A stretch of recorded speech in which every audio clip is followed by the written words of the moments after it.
It starts with an horrific surprise attack,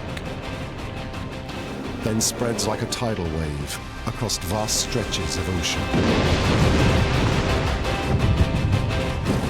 Before it's over, the conflict in the Pacific launches an entirely new form of naval warfare and sends brave men into battle over crippling terrain.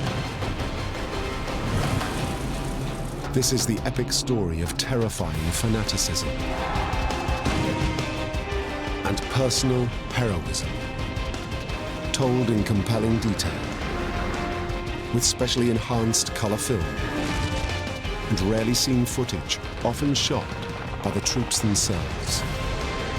For the first time put together to answer the question, why did Japan's gamble to deliver a quick, decisive knockout blow fail? This is World War II in the Pacific.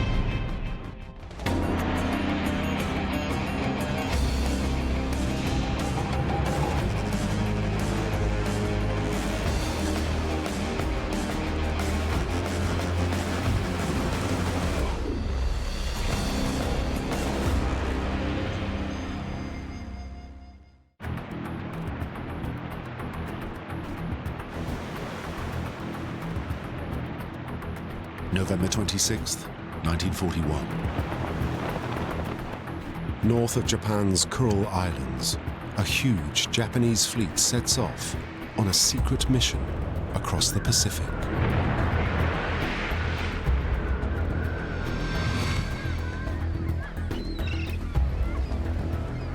Thousands of miles away, at the US naval base at Pearl Harbor on Hawaii, all is peaceful.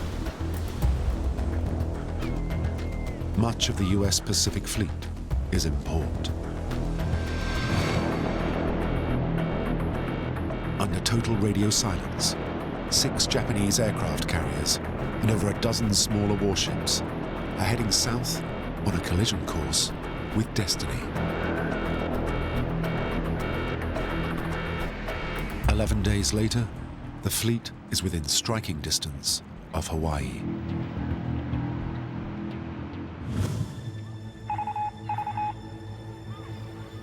At Pearl Harbor, American troops are waking up to another beautiful day.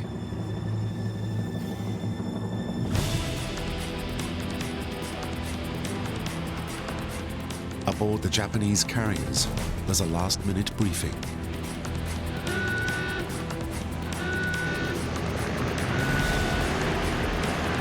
Then a wave of over 180 warplanes takes off. An hour later, they're over Pearl Harbor.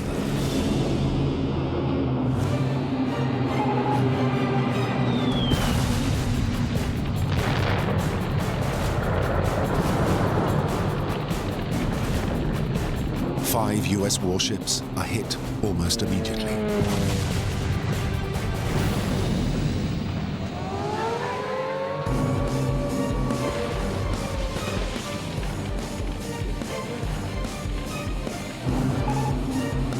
Within an hour, 2 US battleships are sinking, 2 capsize, and 2 more are badly damaged. US aircraft lined up on the island's airstrips are also hit.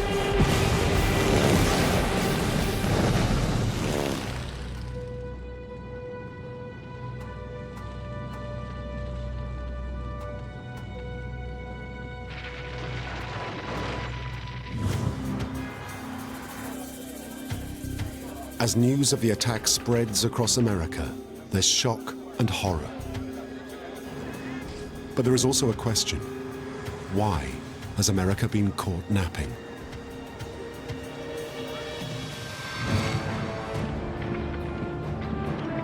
The answer, until recently, Japan and America have been friends. But with the Great Depression, Japan catches the same disease as Europe. Crazed nationalism. In Germany, Hitler grabs world attention as he seizes power.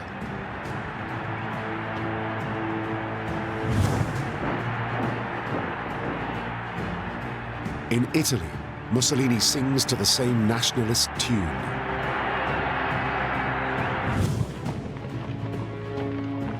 Now in Japan, a new militaristic regime vows to restore the country's greatness through force.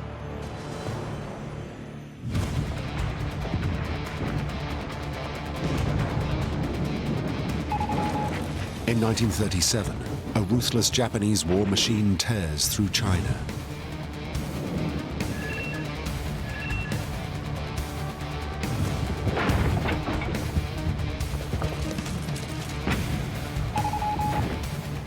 Three years later, they expand their brutal actions with the invasion of the former French colonies of Cambodia, Vietnam, and Laos.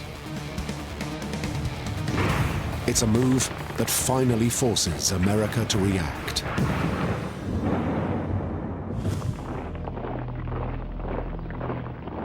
In the summer of 1941, the US freezes Japan's overseas financial assets and imposes an oil embargo. It hits Japan hard. The country receives 80% of its oil from America. Japanese diplomats travel to Washington to negotiate. Relations between the two countries are tense, but nobody in the US is expecting war.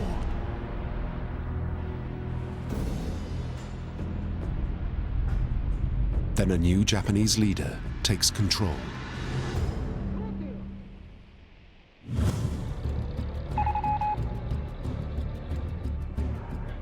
Hideki Tojo is an ambitious general and a fanatical nationalist. In the spring of 1941, 2.5 months after the US oil embargo, Tojo is appointed prime minister. His dream is a Japanese empire spanning Asia.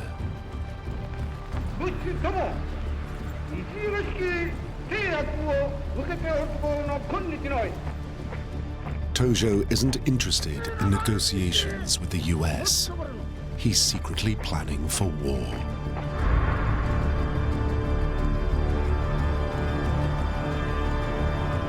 He calculates that if he can knock out America's Pacific Fleet with a sudden, swift blow, US opposition will simply collapse. In early December 1941, the US War Department intercepts warnings of an imminent Japanese attack.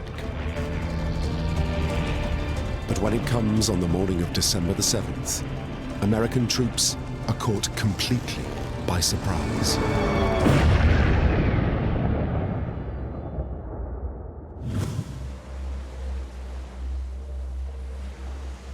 But if Japan believes she's delivered the knockout blow to US naval power in the region, she's wrong.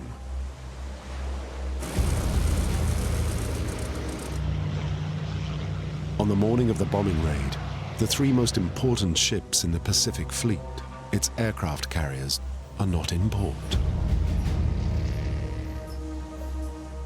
Missing them turns out to be a major Japanese mistake. Yet in the immediate aftermath of Pearl Harbor, America will be caught napping again and again.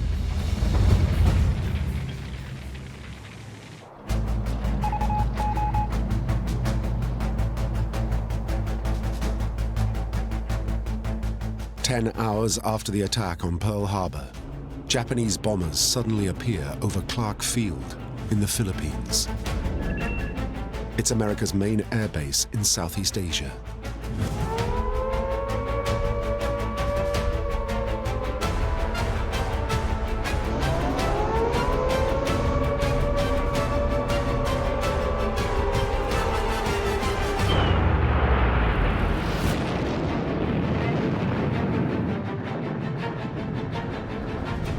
It's followed by a second attack by Japanese Zero fighters.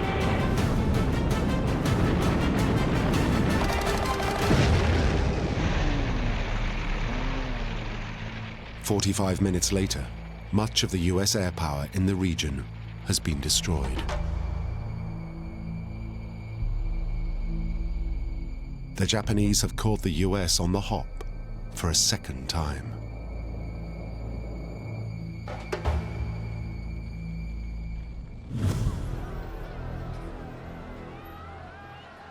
In America, shock turns to outrage.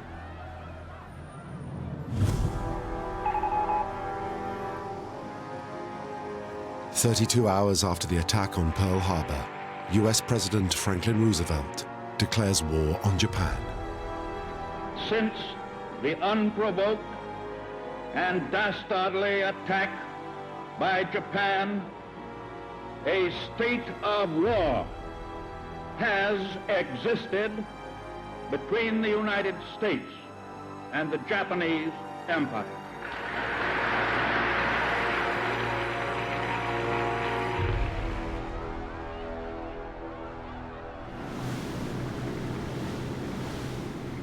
But before America can organize its forces, there's yet another paralyzing Japanese strike.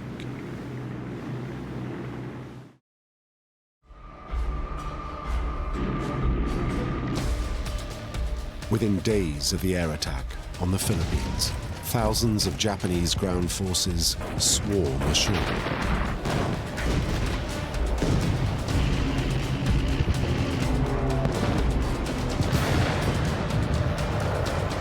With no air power, US defenses are crippled.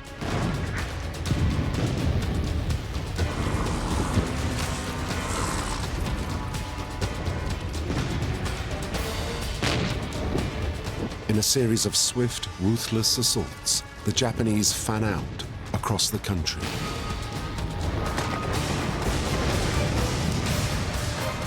Ten days later, the Philippine capital, Manila, is captured.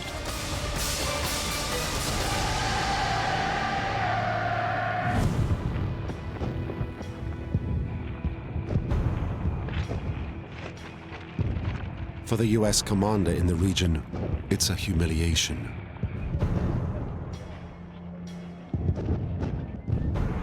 Douglas MacArthur is one of America's most decorated generals. But outnumbered and outgunned, there's nothing he can do.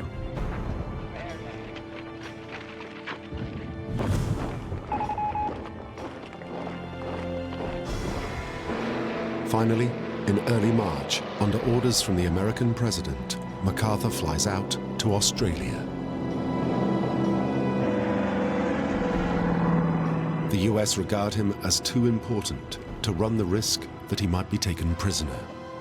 MacArthur vows to return.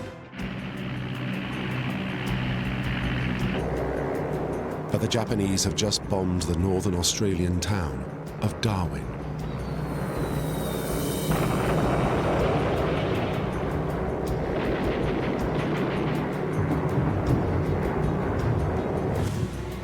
It's an important Allied base in the Pacific. 8 ships have been sunk in the city's port, and a further 10 seriously damaged. 2 airfields have also been shot up, destroying aircraft and oil storage tanks and killing several hundred people. The raid has caused chaos to Allied supply lines. There are fears it may be followed by a Japanese invasion. MacArthur is swept up in the defense of the country.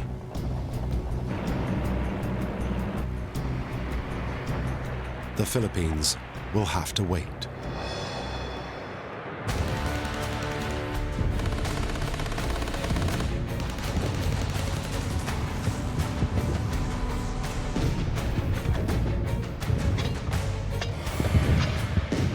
Isolated and desperate group of Americans are left on the rocky Bataan Peninsula. They dig in and wait for help. Nothing comes. "We are the battling bastards of Bataan," they proclaim bitterly. No Papa, no Mama, no Uncle Sam.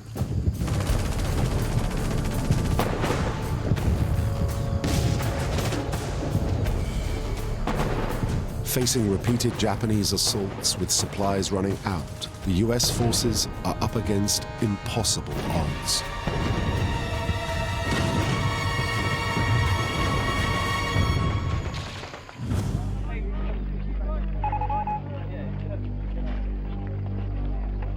After 4 months of savage fighting, 70,000 US troops and their Filipino allies surrender.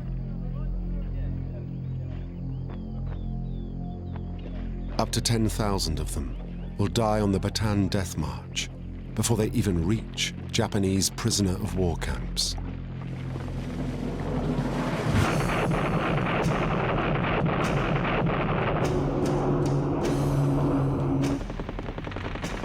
Throughout early 1942, the US and her allies suffer a series of massive defeats across the Pacific.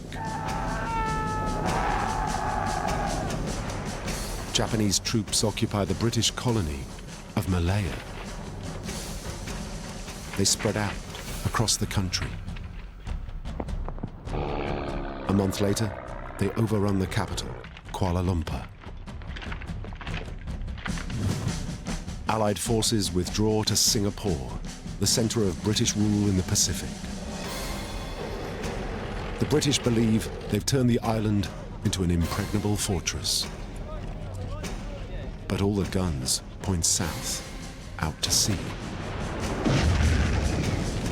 The Japanese are approaching from the north.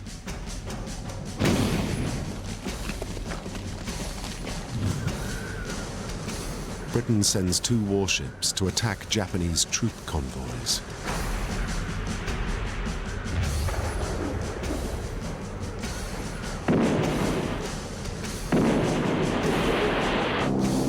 They're met by Japanese bombers. Both ships are sunk in less than 2 hours. Almost 1,000 of their crew are lost. The British defenses in Singapore are soon reduced to chaos.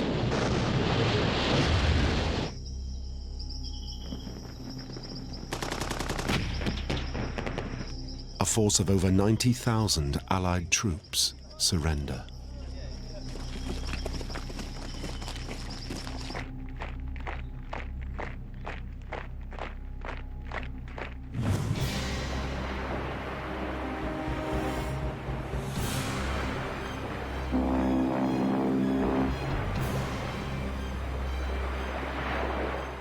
Almost simultaneously, the British garrison in Hong Kong is invaded.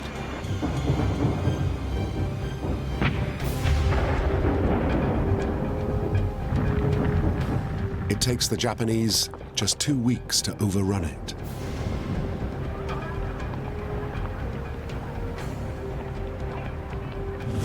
Hong Kong is followed by Burma. The country's defenses have been neglected.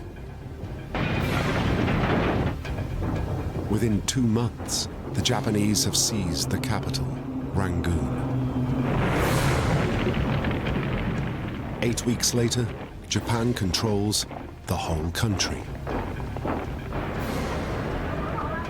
Across the Pacific, the dominoes are falling. It's time for America and her allies to fight back. The big question, how?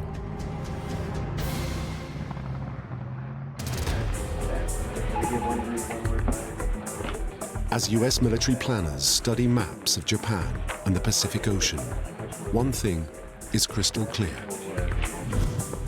Japan is protected by an enormously powerful navy.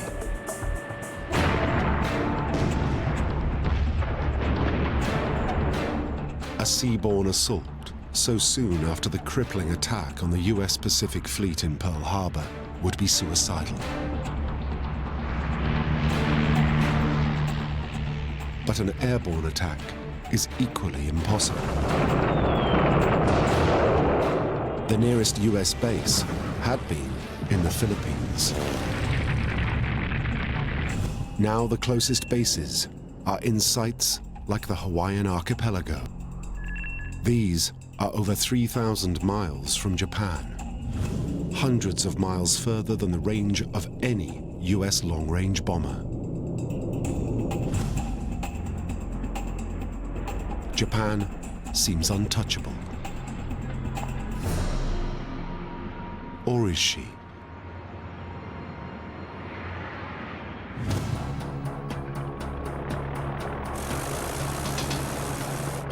For weeks, a hand-picked group of pilots and their aircraft have been undergoing special training at the Eglin Air Base in Florida.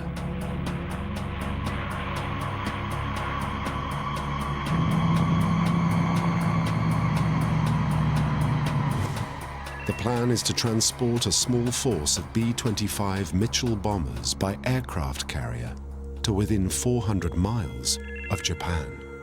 From there, they'll launch a bombing raid on Tokyo.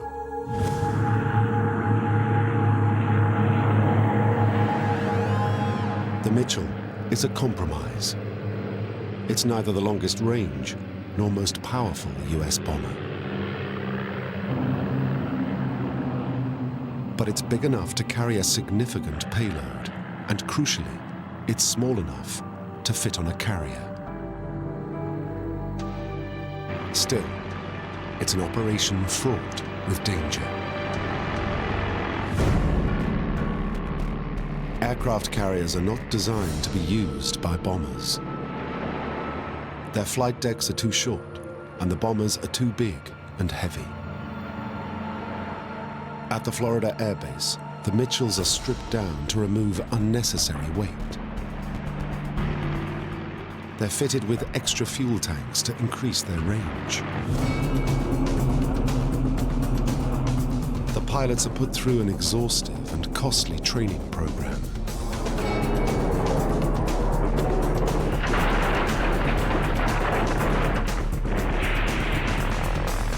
Trials show the modified aircraft will just about be able to take off from the carrier deck, provided there are no errors. But there's a bigger problem.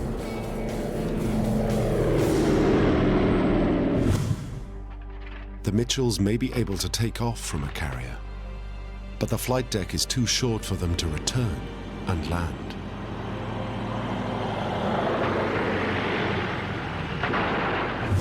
The only hope of getting back safely is to fly on to hastily improvised air bases along the Chinese coast. Even then, the Mitchells will be flying at the very limit of their range, possibly beyond it. It's a potential suicide mission.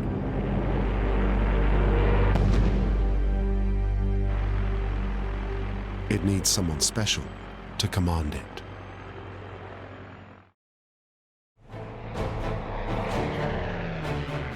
The man put in charge is one of America's most celebrated flyers. His name? Lieutenant Colonel James Doolittle, a man famous for his skill and daring in the air.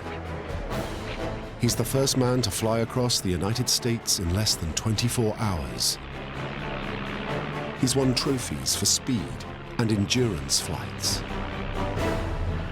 He's the first man to take off, fly, and land an aircraft using only instruments to guide him. But this will be Jimmy Doolittle's most challenging and dangerous mission yet.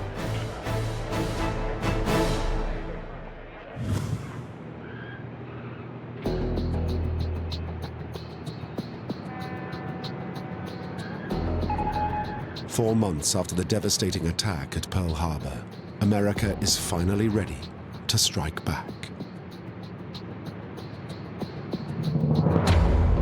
The USS Hornet sets sail from San Francisco with 16 B-25 Mitchell bombers strapped to her deck.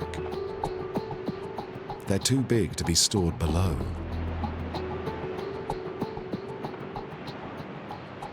"12 days later, halfway across the Pacific, they link up with a second US carrier, the Enterprise, and an escort of cruisers and destroyers.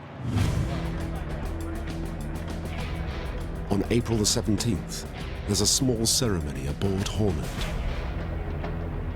Japanese medals, donated to US servicemen during a state visit to Japan in 1908, are ceremonially strapped to one of the huge 500-pound bombs.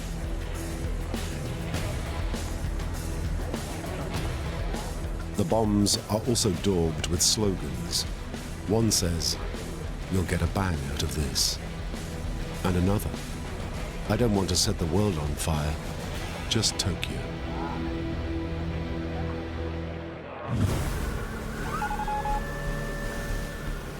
"16 days after leaving the US, the Hornet is within striking distance of Japan. But then, there's an emergency. Radar operators on Enterprise locate 2 Japanese boats nearby. A message is flashed to the Hornet. 2 enemy surface craft reported.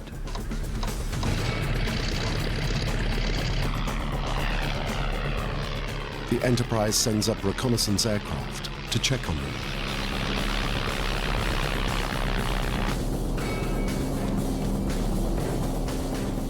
They find a small patrol boat, then a couple more.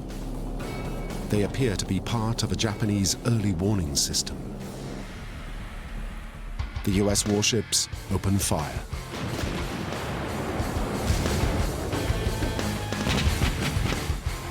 Hundreds of shells target the Japanese boats.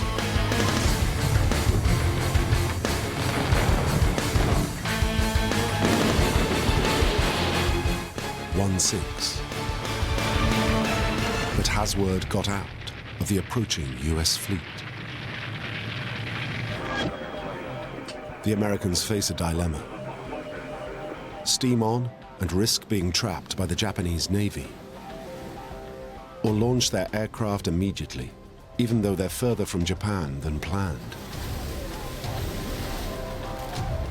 The US commanders decide it's too risky to delay the attack. But it will mean Doolittle and his men, already flying at the limit of their range, will now have to fly even further. At 8 a.m., a message is flashed to Hornet. Launch planes. To Colonel Doolittle and gallant command, good luck and God bless you.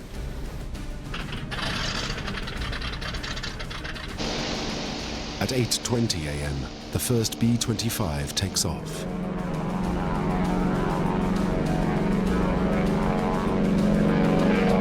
Huge waves turn the carrier deck into a seesaw.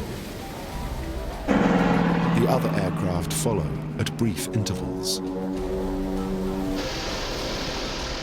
A man at the end of the deck watches the dips so the aircraft can take off on a rising deck.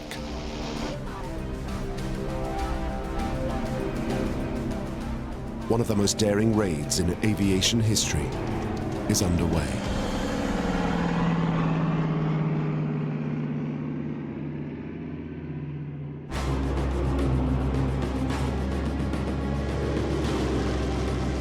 Four hours later, the Doolittle Raiders are over Tokyo.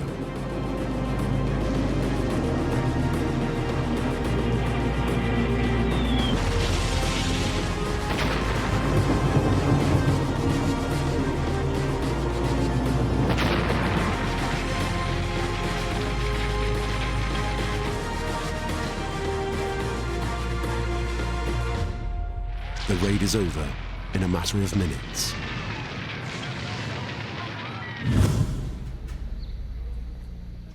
Though the physical damage is minimal, the emotional damage to the Japanese people is profound.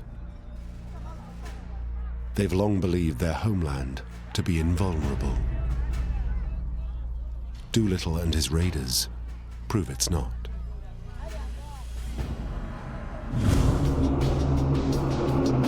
Several hours later, the Americans are on course for the landing strips in China. None of them will make it. Over the China Sea, they run into a fuel-sapping headwind, which forces all to ditch.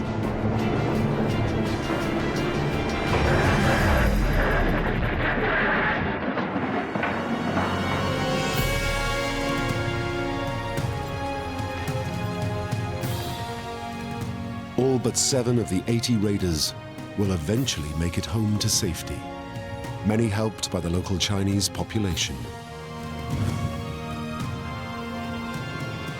Back in America, they're given a hero's welcome. Doolittle is promoted to general and becomes a national hero. America, the sleeping giant, has shown its teeth. And the Doolittle raid is just the beginning.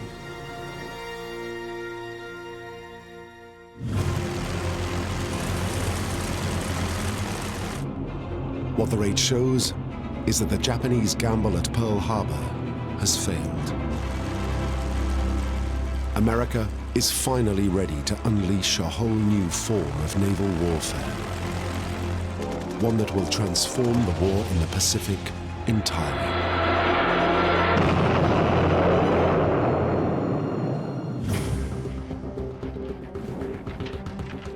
By late spring 1942, the US war machine has geared up. Civilian factories turn over to armaments.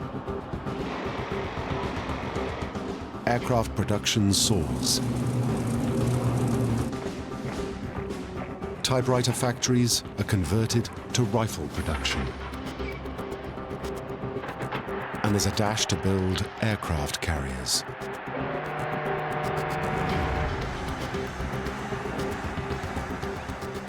US Secretary of the Navy Frank Knox speaks for many when he announces, "The Japs started this war. We are going to finish it."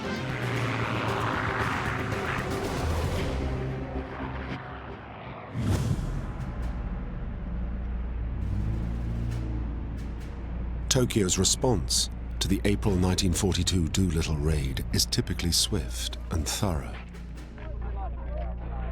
Hideki Tojo, the Japanese Prime Minister, orders military planners to build a defensive ring of land bases around Japan's empire. The idea?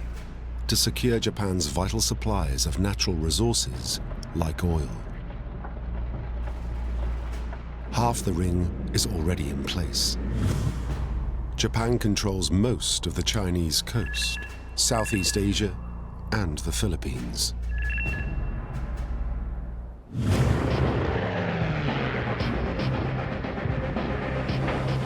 In early May 1942, to fill the gaps, she grabs the Solomon Islands.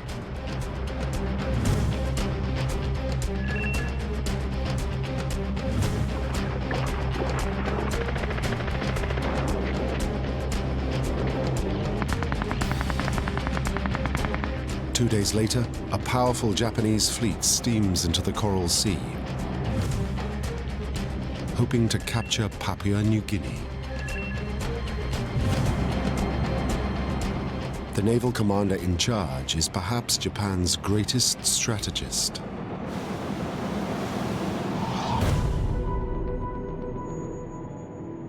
Admiral Isoroku Yamamoto was the mastermind behind the attack on Pearl Harbor.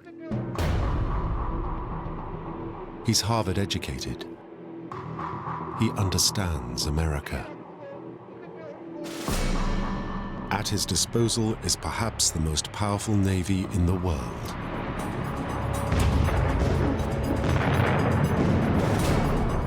It includes 3 aircraft carriers, 9 cruisers, 15 destroyers, and dozens of support vessels.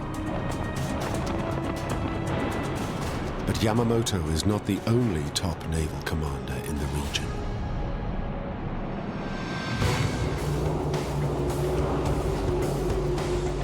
Facing him across the Coral Sea is one of America's finest admirals. Chester Nimitz is Commander-in-Chief of the US Navy in the region. Nimitz fought in World War I and is recognized as a brilliant tactician. He also leads a large fleet.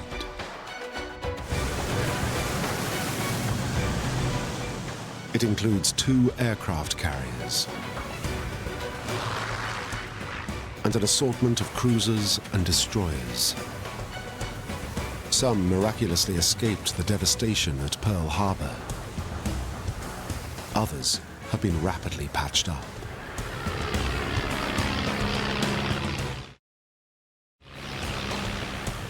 As the 2 huge fleets approach each other, naval warfare is about to change forever.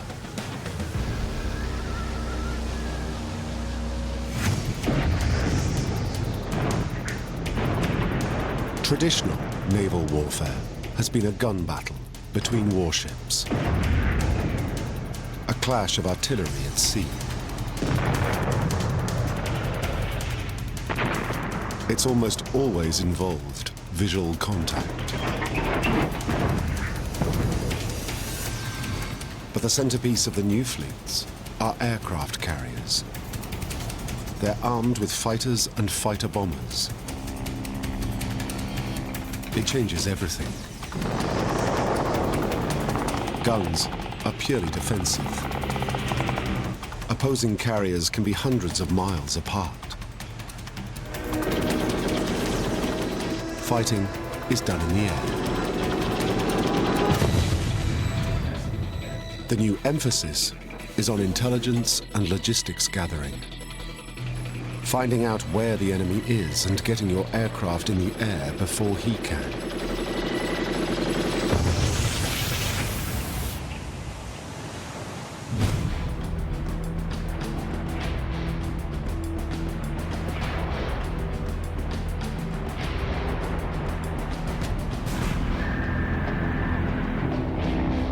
For 2 days, the US and Japanese fleets send up aircraft to scout the Coral Sea.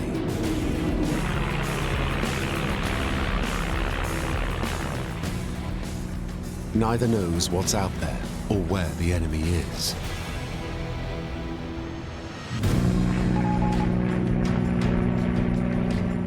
Finally, US warplanes locate the Japanese carrier Shoho.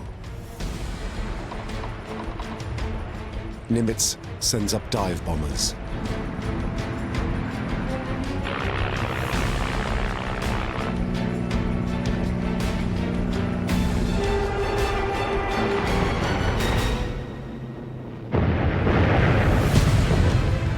£13,000 bombs demolish the Shoho's flight deck, exploding inside her hangars.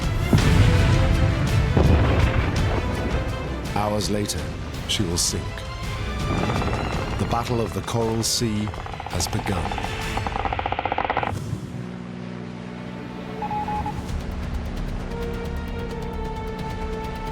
The following day, Yamamoto strikes back.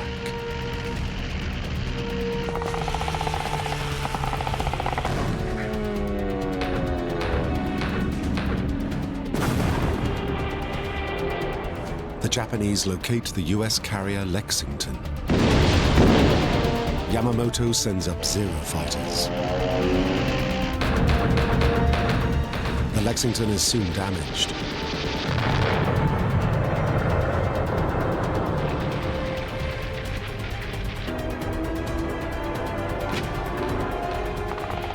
Her smaller sister carrier, the Yorktown, is also hit.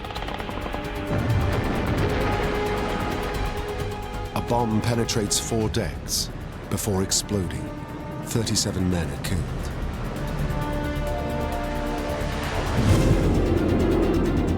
Meanwhile, US dive bombers locate Yamamoto's second carrier, the Shokaku.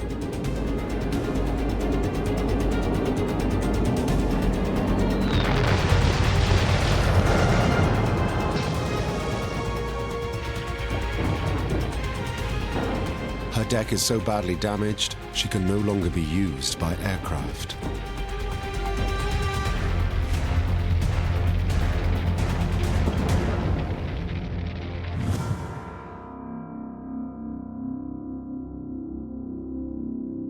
As darkness falls, the Lexington is still afloat.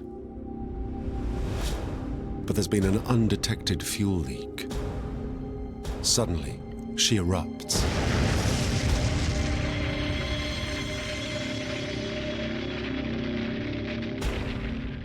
Amazingly, all but 215 of the nearly 3,000 men on board are rescued.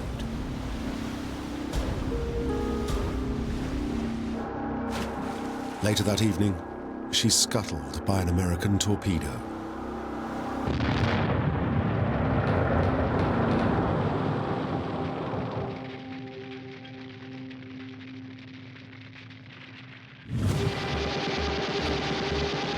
The Battle of the Coral Sea is a stalemate. But for the first time, the US has taken on the powerful Japanese Navy and equaled it. The myth of Japanese invincibility is broken.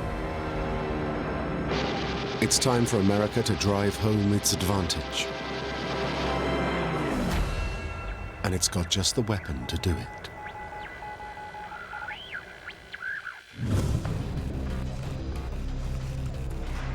In Washington, Operation Magic is underway. A top-secret team of US codebreakers has successfully cracked the Japanese military codes.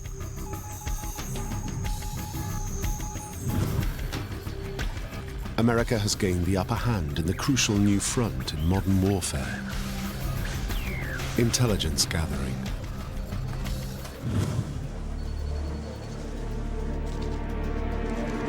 In late May, Magic reports Japanese plans for a surprise attack on target AF. AF is clearly somewhere in the mid-Pacific. But where? Naval strategists scour maps of the region. One candidate is the coral atoll of Midway, an important US military base in the Hawaiian archipelago. It would be an ideal jumping-off point for a second and more decisive Japanese attack on Pearl Harbor.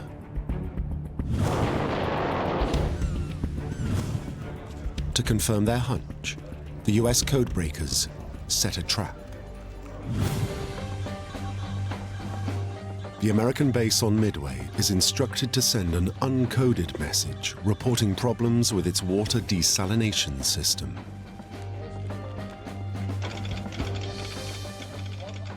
Almost immediately, naval intelligence intercepts a Japanese signal that target AF is experiencing water problems.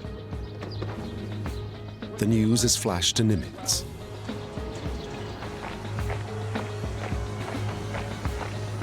He now knows exactly where the Japanese will strike next.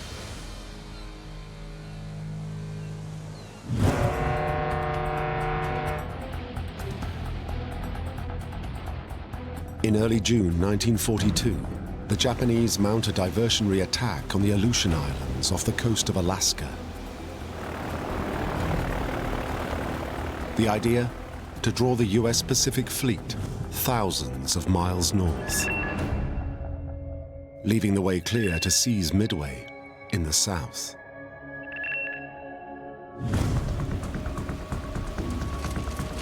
But thanks to the codebreakers, Nimitz ignores the attack.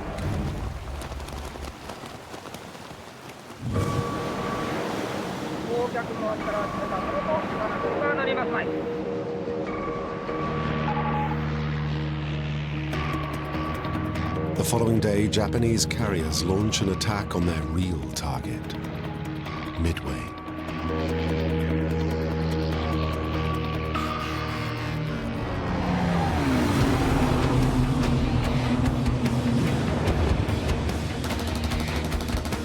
But the US base is prepared and sends up a strong force of fighters.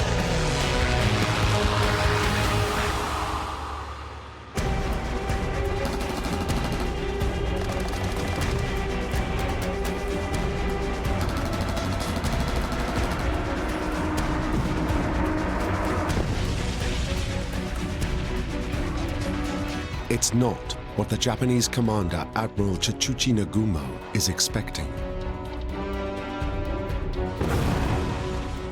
He needs to rethink his plans rapidly.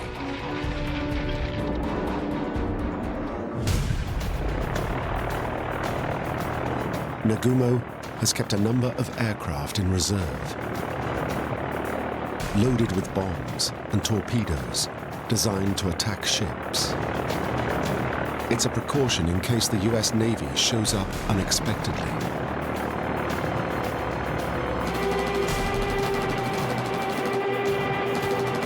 But now Nagumo needs all his aircraft to drive home the attack on Midway. Carrier crews are ordered to reload the reserve aircraft with fragmentation bombs to continue the assault on the US base. But then, as the reloading is underway, Japanese spotter planes relay an urgent message.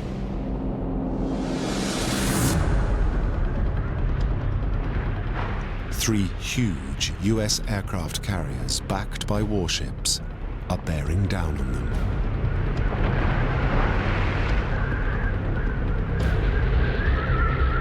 Nagumo faces a tough choice. Should he continue the attack on Midway, or should he rearm his bombers to attack the US fleet? He hesitates. It's a fatal mistake.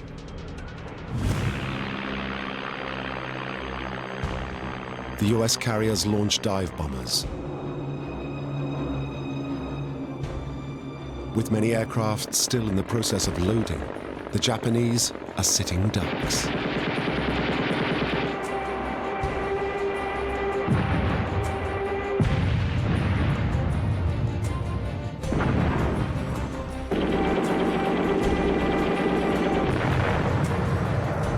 Within 5 extraordinary minutes, the American dive bombers reduce 3 of Japan's largest aircraft carriers to flaming wrecks.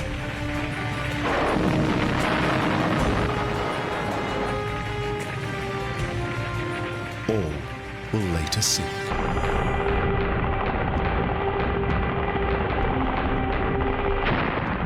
In reply, that afternoon the Japanese damage beyond repair the US carrier Yorktown.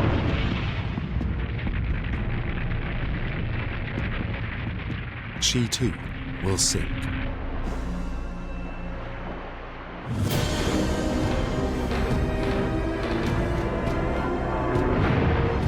Meanwhile, America's bombers score a direct hit on a 4th Japanese carrier. She turns into a blazing pyre. For the Japanese, the attack on Midway is a disaster. Her navy has lost 4 of its finest carriers. It's also lost well over 2,000 sailors. A decisive moment. Months earlier, Japan had gambled all to push America out of the Pacific with a swift, decisive blow against the US Navy. The gamble has failed. The US now rules the waves. But the war in the Pacific is far from over. Japan is still undefeated on land and a powerful, threatening force in the air. The next few years of war will be devastating and deadly for both sides.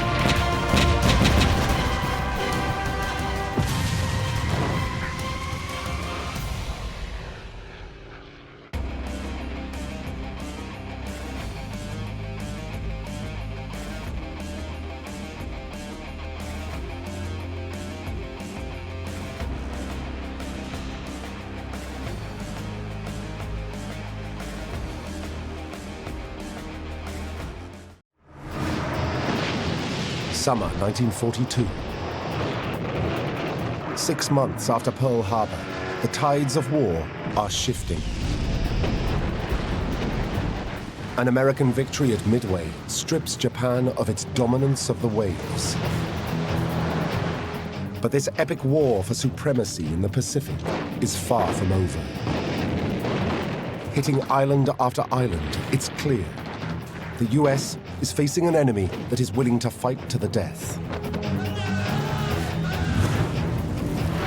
This is the story of terrifying fanaticism and personal heroism, told in compelling detail, with specially enhanced color film and rare footage shot by the troops themselves, all put together for the first time to answer the question, does America have what it takes to endure and win? This is World War II in the Pacific.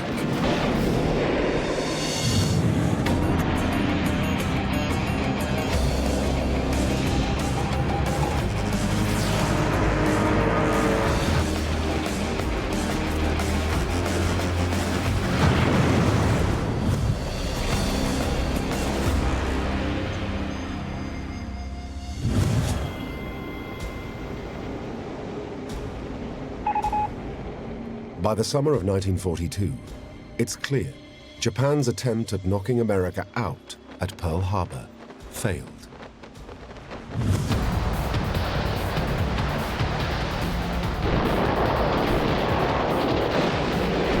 In fact, the US victory at the Battle of Midway has enabled them to assert dominance at sea. It's a shift in power that has America ready to strike back at Japan's empire. The question is, where to begin?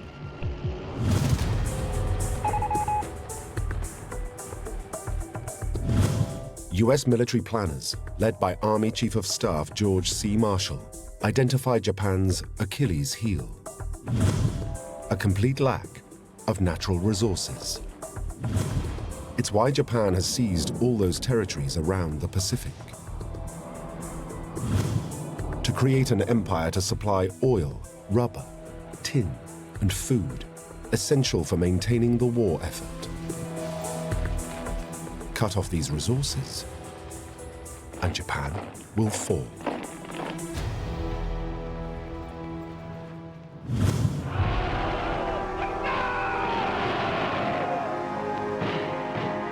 The problem is, Japanese Commander General Hideki Tojo knows it too. He has built a defensive ring of steel around Japan's empire. A string of island bases, complete with troops, ships, and aircraft to protect Japan's supply lines.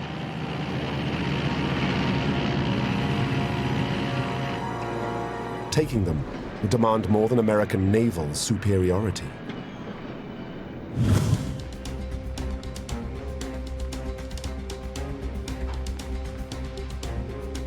It will mean driving the Japanese from their bases across the ocean, island by island.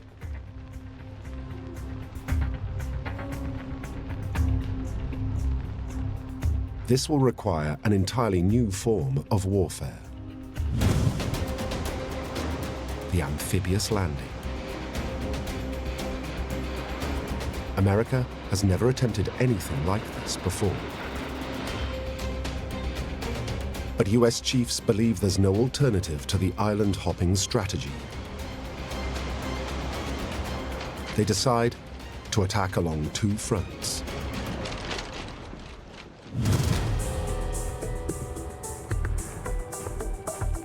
Admiral Chester Nimitz, the commander-in-chief of the US fleet, will seize key strategic Japanese bases in the Central Pacific, along the Gilbert, Marshall, and Mariana Islands.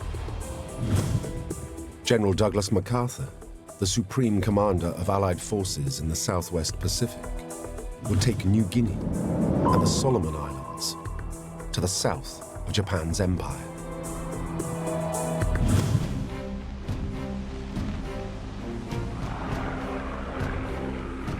Fortunately for MacArthur, Allies stationed on New Guinea have prevented Japan from seizing the entire island.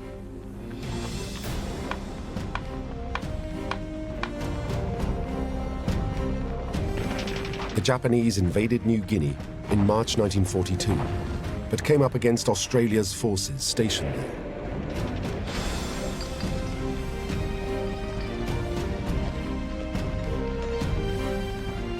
With the help of the native Papuans, the Australians have fought back against Japan's South Seas forces and have retained an important base at Port Moresby. This will provide the US with a foothold from which to launch their offensive.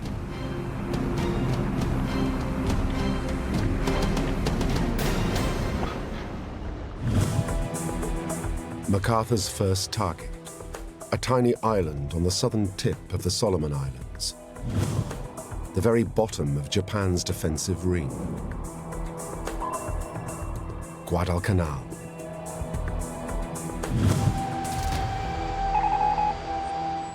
The offensive opens with shelling by US warships.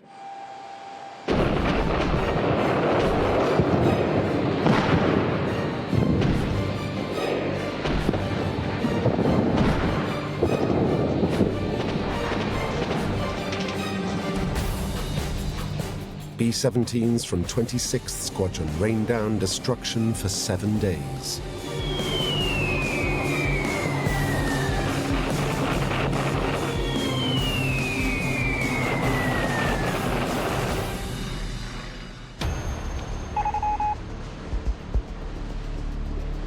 Only when Japan's defenses have been softened up does MacArthur launch the first land-based assault.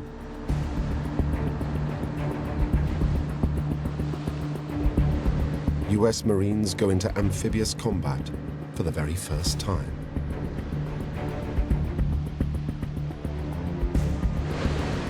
Low light and heavy clouds allow the approaching landing craft to go undetected.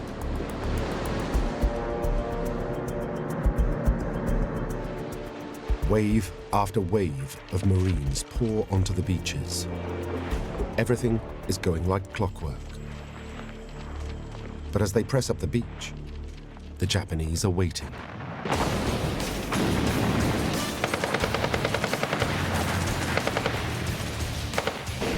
Japan's garrison fight back with shocking ferocity.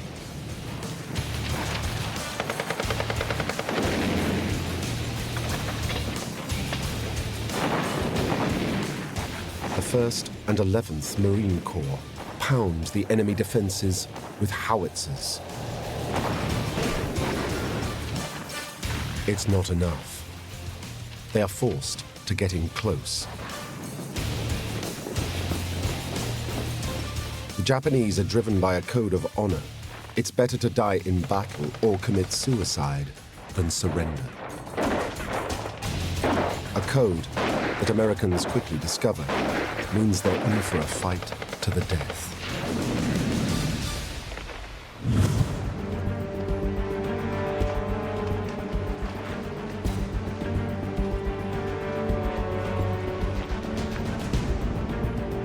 Within hours, 10,000 US troops reach land, outnumbering the enemy 5-1.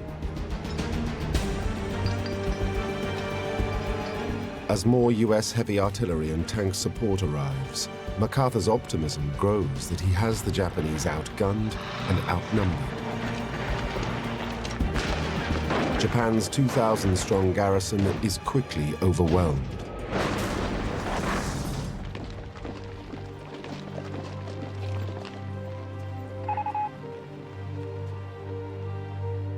By 8 p.m., after just 14 hours of fighting, American troops secure their main objective, an airstrip on the north of the island.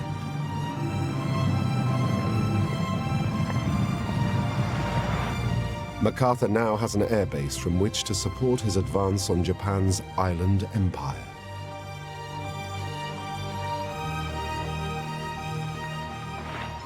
But his control over the island is far from secure.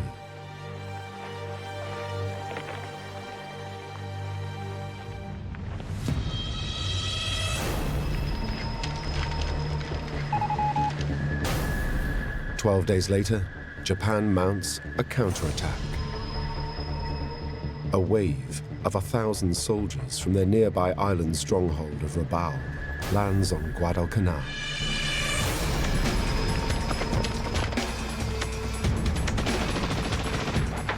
American forces stand firm.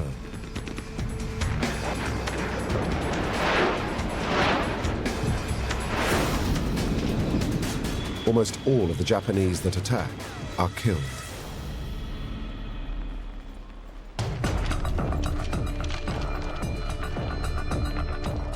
But they keep on coming.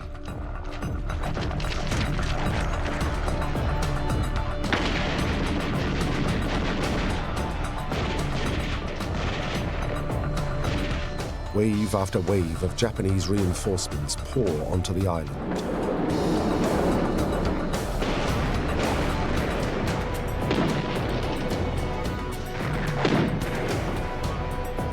Fighting continues for 6 months,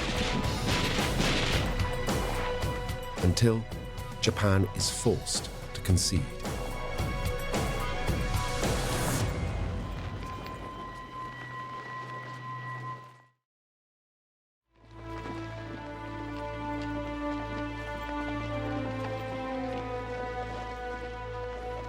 All remaining Japanese forces are evacuated from Guadalcanal by February the 7th, 1943.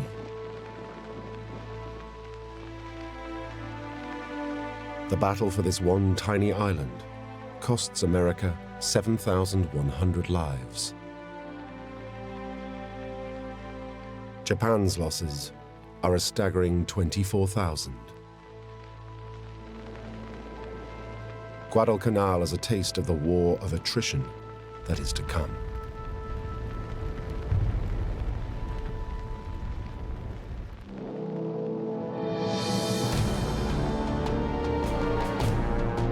The American victory provides a key foothold on the edge of the Japanese Empire. A secure airfield for MacArthur to start island hopping his way towards the ultimate goal, mainland Japan.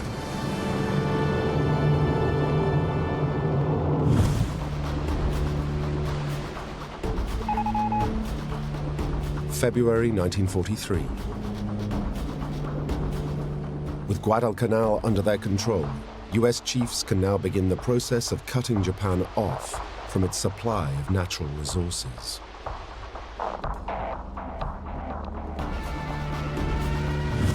Rabaul, on the island of New Britain, is America's next target. From here, Japan provides air and naval support to its supply routes.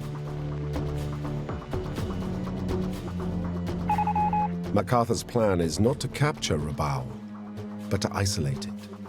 Cut off, it will cease to pose any military threat. Operation Cartwheel is launched. General MacArthur intends to encircle Rabaul with a pincer maneuver. MacArthur himself will lead the western pincer from Port Moresby up the Japanese-occupied northern coast of New Guinea. The eastern pincer, commanded by Admiral William Bull Halsey, will start from Guadalcanal and move north through the Japanese-controlled Solomon Islands.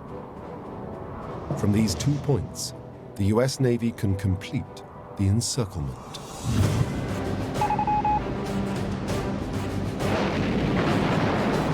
As with Guadalcanal, Cartwheel begins with intense aerial bombardment and shelling.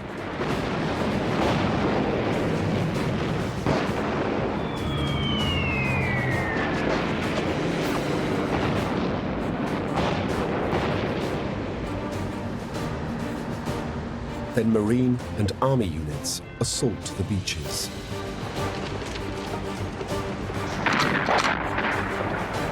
This time, the Japanese unleash heavy mortar, sniper, and machine gun fire.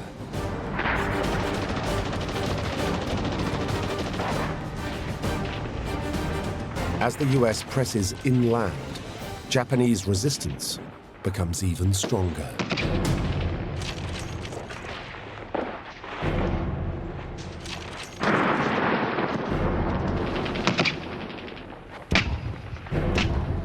The enemy are well dug in, lurking in a network of pillboxes, caves, and underground bunkers. American forces have to get in close, a task for grenades and flamethrowers. Still, the Japanese soldiers stay true to the samurai code of honor.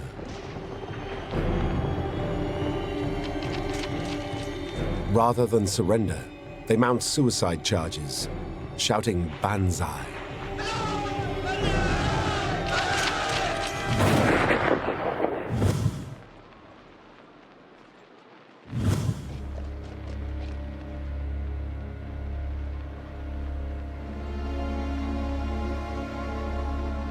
As the combat continues, US troops face a new enemy. The jungle terrain on the island is riddled with disease. Soldiers fall prey to dysentery, scrub typhus, and worst of all, malaria. In fact, across the entire war in the Pacific, malaria claims more American casualties than the Japanese.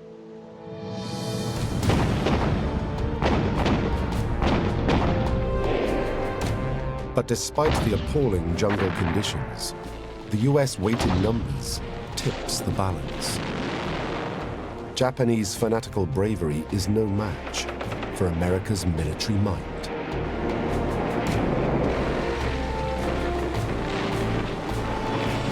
It takes 9 bloody months of conflict, but eventually the two pincers of Operation Cartwheel encircle Rabaul.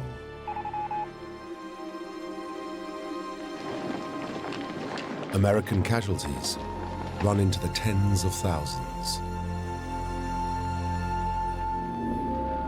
Staggeringly, more than 150,000 Japanese are killed.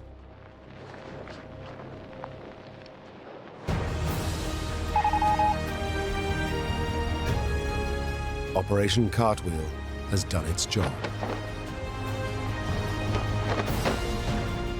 Rabaul, along with its garrison of over 100,000 men, is now isolated and will play no further part in the war. Vital resources, including oil from the Dutch East Indies and rubber from New Guinea, are successfully cut off from mainland Japan.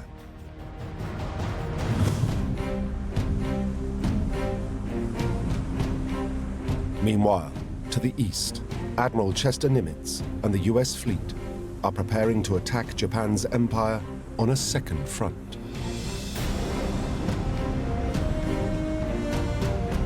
Operation Galvanic aims to drive the Japanese off the Gilbert and Marshall Islands.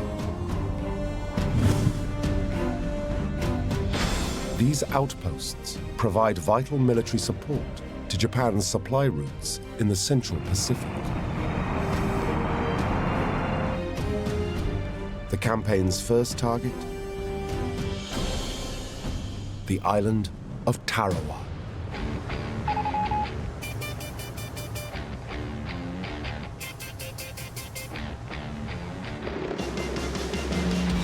It starts with, by now, tried and tested tactics. A naval and air bombardment from the 5th Fleet. Then, the 2nd Marine Division heads for the beaches. This time, America's lack of experience of amphibious warfare shows when the troops land at low tide. They are forced to leave their landing crafts with water up to their waists and razor-sharp coral reefs underfoot. Exposed to enemy fire, hundreds of Marines are cut down by machine guns.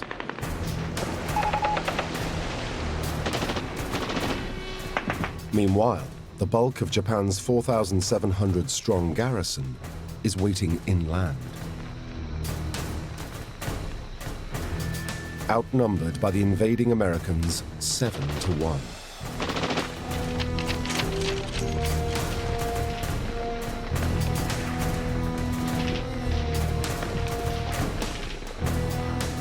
Every one of them is ready to die for their emperor.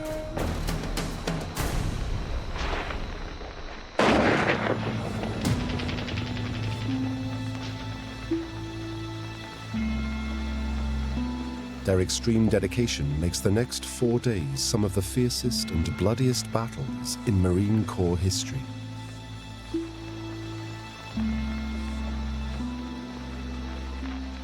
By the time the island of Tarawa is secure, 1,700 American lives are lost. Out of the entire Japanese garrison, only 17 allow themselves to be captured alive.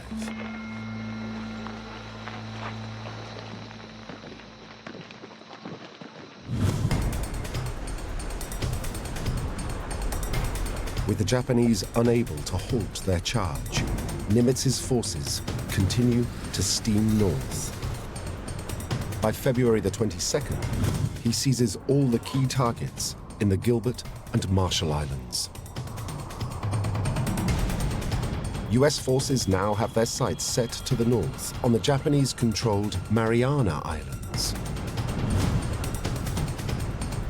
Admiral Chester Nimitz and his naval task force launch Operation Forager.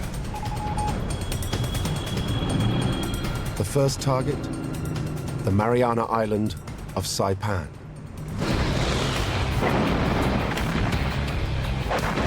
A 165,000 shells have fired Japan's defenses.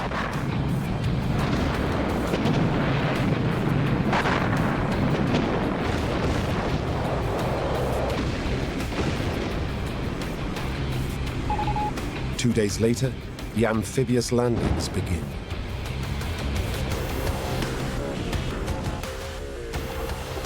"8,000 Marines of the 2nd and 4th Divisions are ashore by early morning. The fighting follows a by now familiar pattern.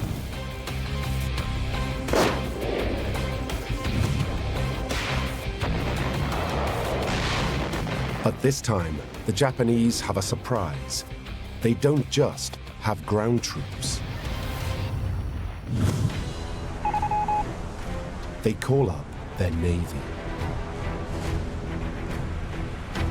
A huge carrier fleet, including 5 fleet carriers and 4 light carriers, advances into the Philippine Sea.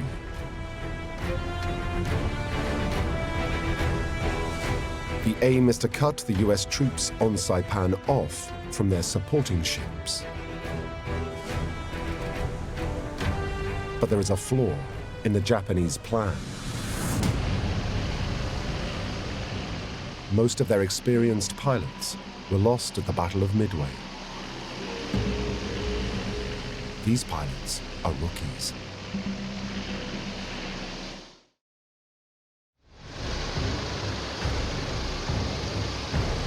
A first wave of just 61 Zero fighters take off.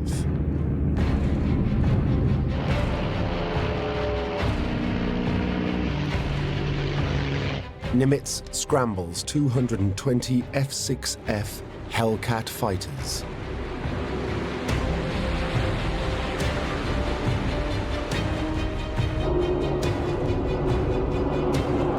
These are America's most advanced fighter planes. Their pilots are battle-hardened. It's men against boys.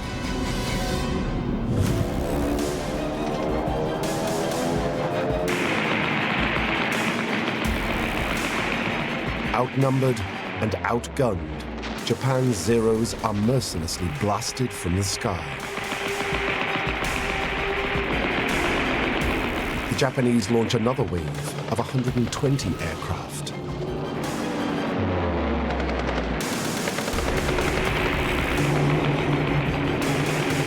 And then another 47.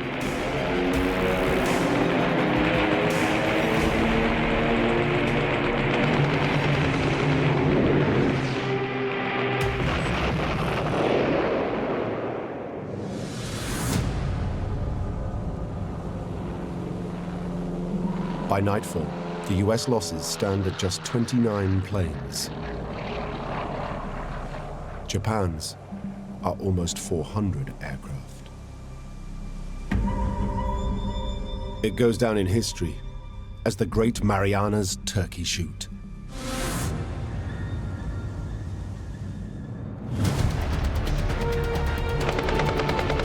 At sea level, the battle is just as one-sided. US submarines torpedo and sink 2 Japanese aircraft carriers. In less than 24 hours, the Imperial Japanese fleet is routed.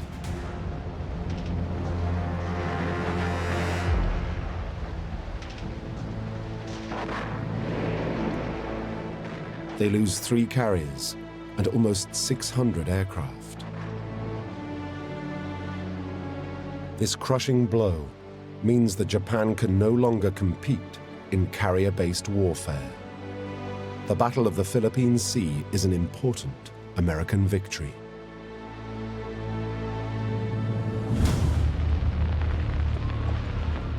Back on Saipan, the conflict plummets to new depths of horror. It's not the banzai charges that shock the US troops. It's the suicidal fanaticism of the 8,000 Japanese civilians on the island.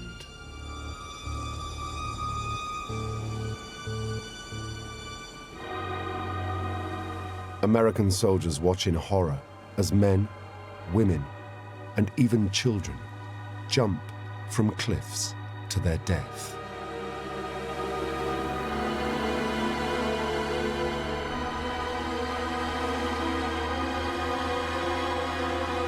The message to America is clear. To beat Japan, the US won't just have to overcome a vast army, but an entire nation that will never surrender. How can you defeat an enemy that just won't back down?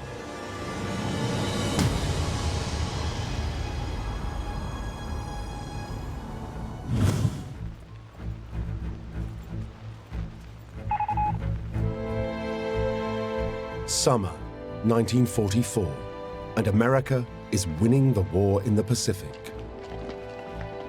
Japan's empire is being rolled back, but the cost of human life is horrifying.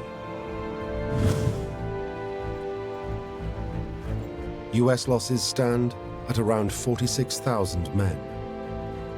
Japan's are massive, at over 300,000.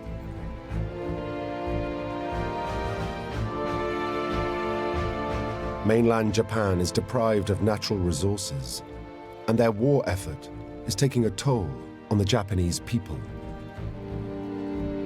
Food is in short supply. Japan's agricultural and transport infrastructures are disintegrating. But the war seems no nearer to ending.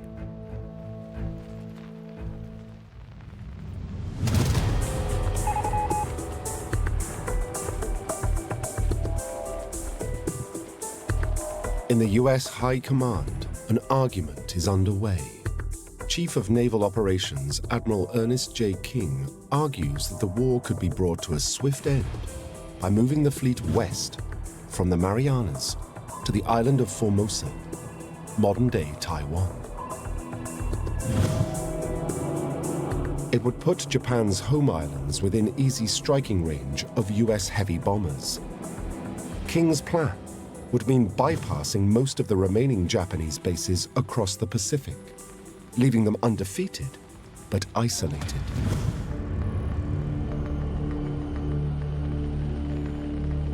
General MacArthur has other ideas.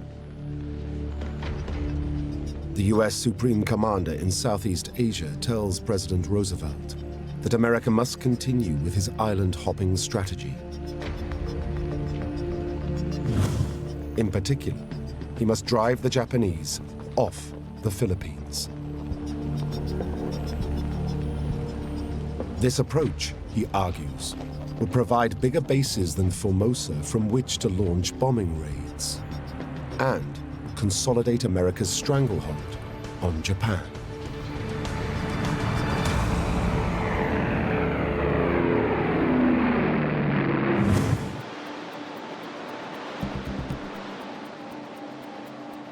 There's something else.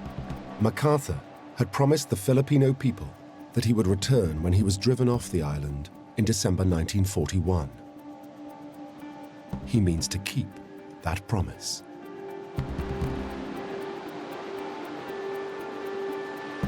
On July 26, 1944, President Roosevelt backs MacArthur's plan. It is a decision that will prove fateful for hundreds of thousands of people.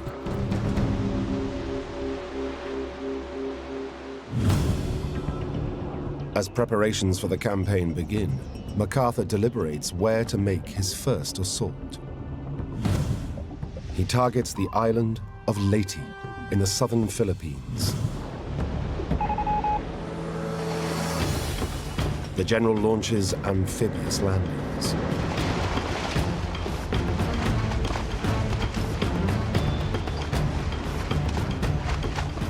An expert in PR, he is filmed striding ashore with his troops, showing the folks back home that he has indeed returned.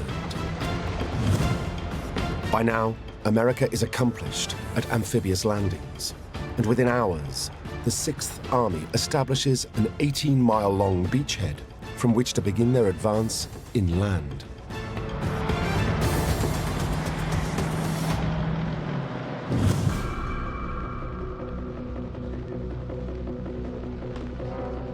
The Japanese High Command know they have to try something different to break the cycle of American success. They gamble and mobilize all their remaining major naval vessels. They call it Operation Show, meaning victory.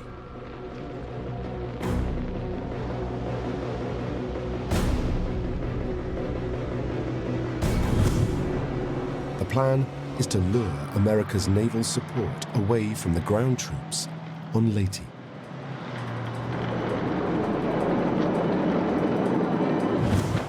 The Imperial fleet is split into 3.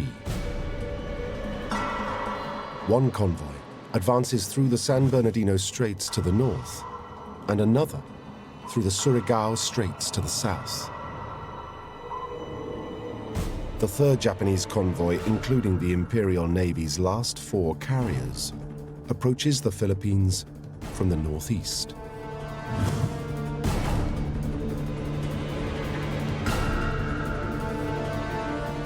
On October the 23rd, the northern convoy of Operation Show is spotted.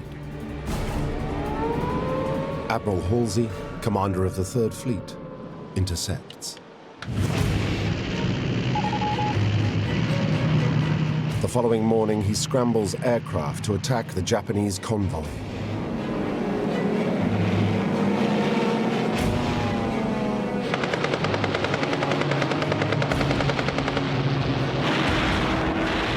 The Japanese come under fire.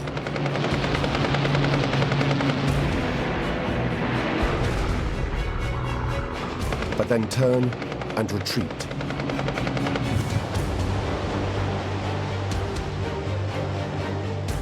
It's a trick designed to lead Halsey on.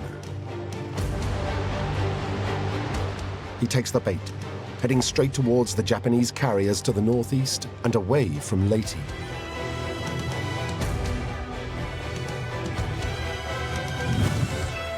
Meanwhile, to the south, Admiral Kinkaid heads out to intercept the 2nd Japanese convoy approaching through the Surigao Straits.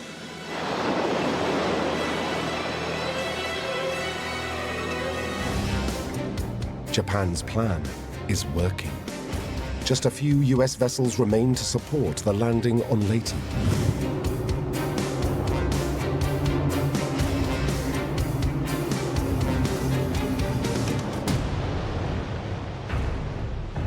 Now, under the cover of darkness, the Japanese fleet that had appeared to retreat turns back to attack the handful of American ships still covering the landing. This could be the victory that Japan so desperately needs.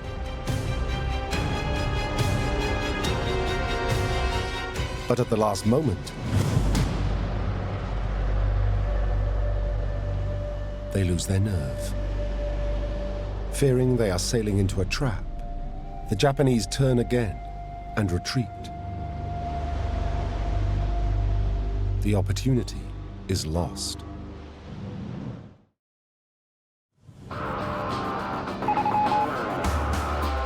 In the Surigao Straits, Admiral Kinkaid and the US 7th Fleet unleash hell on Japan's southern convoy.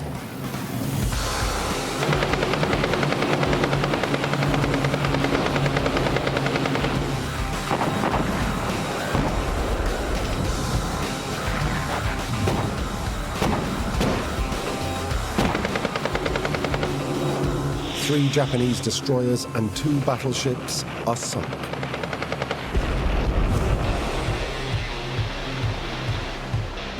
To the northeast, Admiral Halsey and the 3rd Fleet reach the 4 remaining Japanese carriers.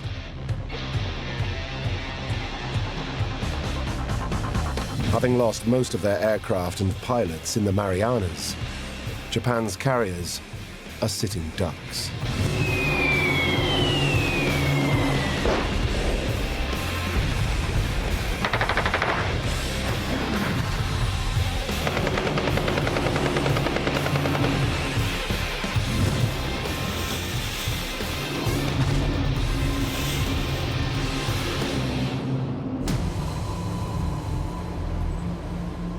All 4 are sunk. It should be the final knockout blow against the Japanese Imperial Navy. But Japan believes it can still strike back against the US fleet. With a terrifying tactic that takes its fanaticism to a whole new level.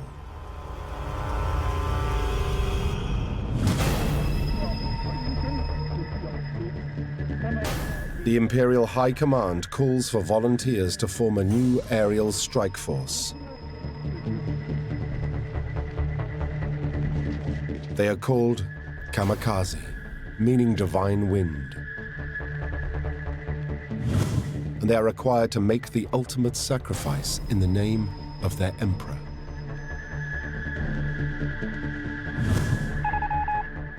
In the fall of 1944, the first kamikaze pilots drink sake before climbing into their aircraft laden with fuel and explosives.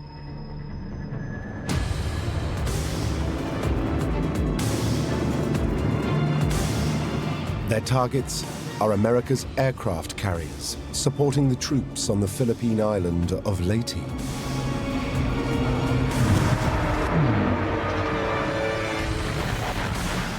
US fighters and anti-aircraft guns respond to the threat.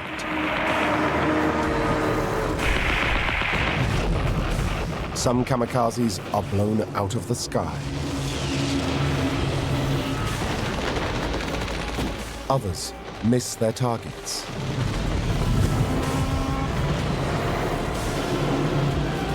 But a direct hit is devastating.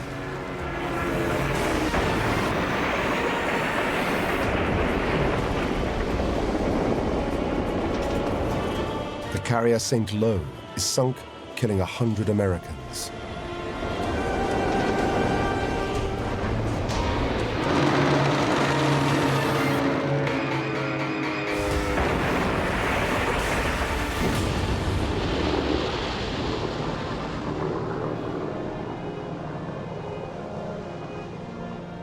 As horrific as these attacks are, they're not enough to turn the tide of the war. Out of some 2,600 kamikaze sorties, only 19% hit their targets, sinking less than 40 US ships.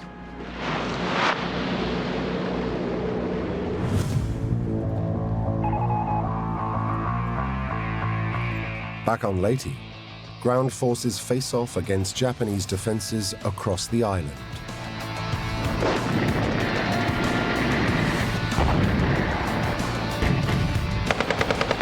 Attritional warfare continues for 2 solid months.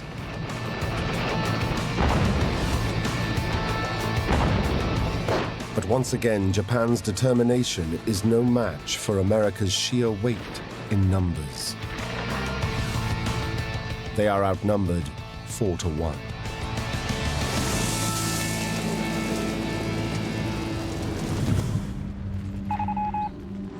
On New Year's Eve 1944, General MacArthur's men finally capture Leyte.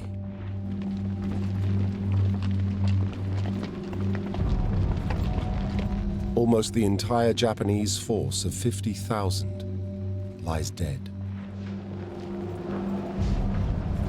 Now MacArthur can launch his attack on the main Philippine island of Luzon.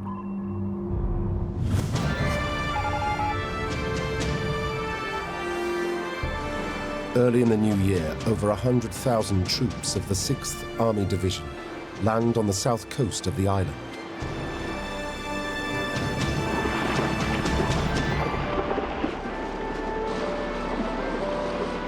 The landings are relatively unopposed.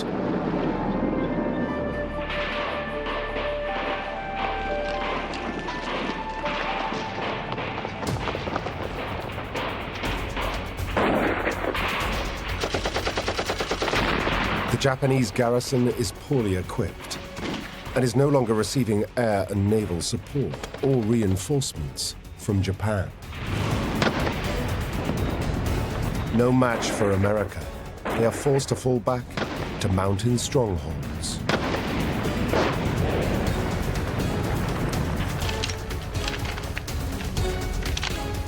As US reinforcements pour onto Luzon, MacArthur heads straight for the capital, Manila.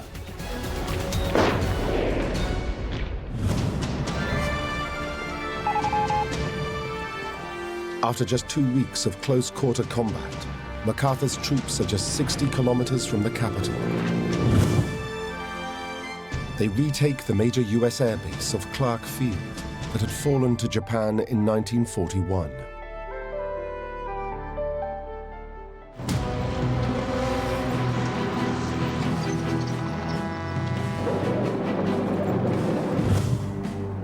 With Manila in his sights, it looks as if General Douglas MacArthur is about to make good on his promise to liberate the Philippines. The 1st Cavalry Division take the bridge over the Tulahan River. And on February the 3rd, the US enter the capital city, Manila.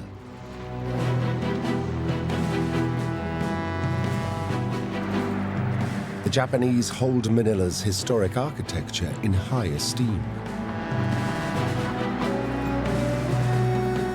To preserve it, General Yamashita gives orders to withdraw completely.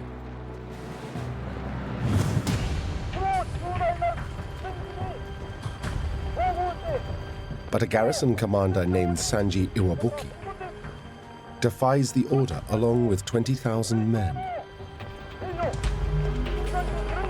They swear to uphold the Japanese Imperial Code of Honor and defend the city to the death.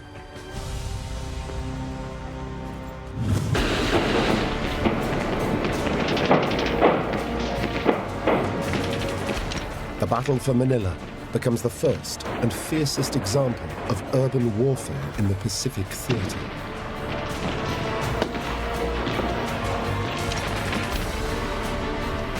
American soldiers inch through the capital. They face snipers, machine gun nests, and hidden artillery.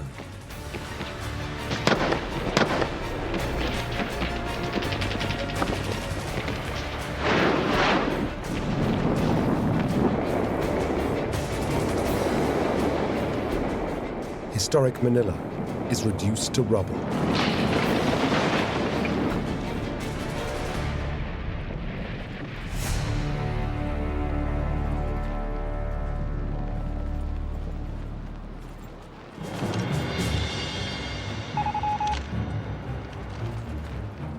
After a month of fighting, US forces drive Iwabuki and his remaining troops to the historic center of the city known as Intramuros. There, they will make their last stand.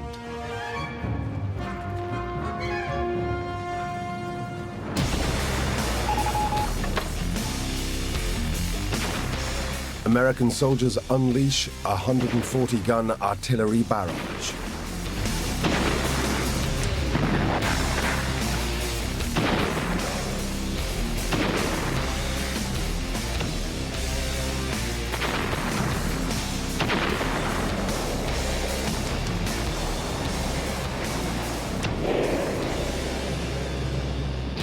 US troops then assault the stronghold.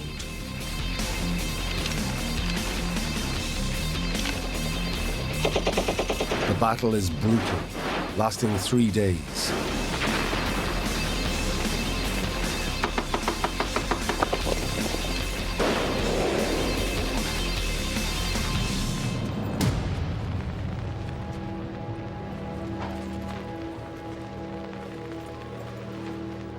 At dawn, on the 26th, Iwabuki and his officers commit seppuku, the Japanese act of ceremonial suicide.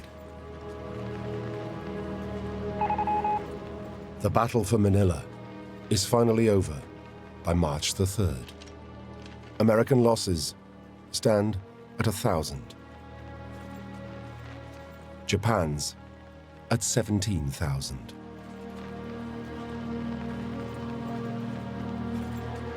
But over 100,000 Filipino civilians lie dead, many of them massacred by the Japanese.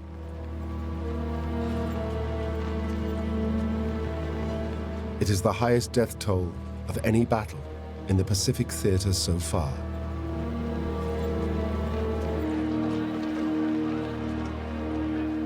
MacArthur has kept his promise, but at a devastating price.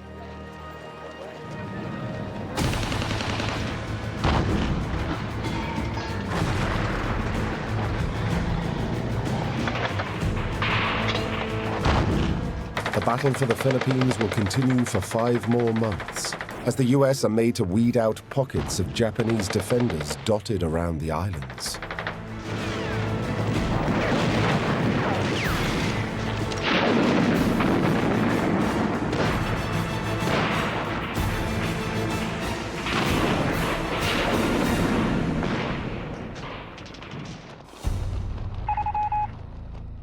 When it's finally over, it has cost America around 14,000 dead and almost 50,000 wounded.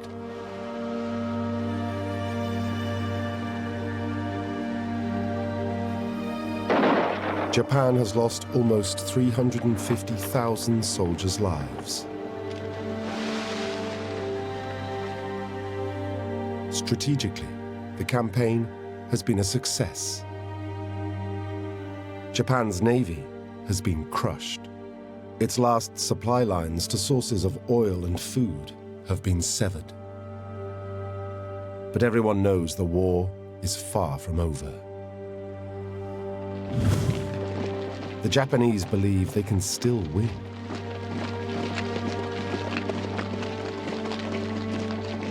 If they can make the fighting brutal enough and just fight on whatever the cost, they are convinced that America will not have the stomach to continue. US chiefs know this too. They need to find a way to force Japan to surrender quickly and unconditionally. But how?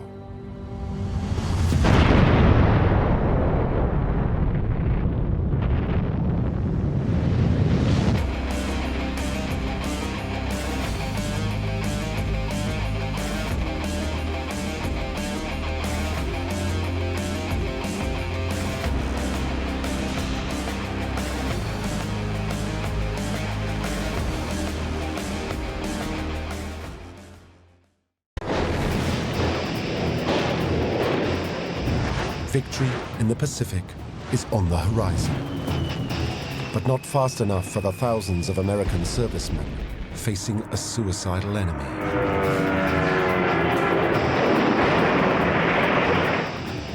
To end the epic war in the Pacific, it will take the most destructive form of warfare ever invented.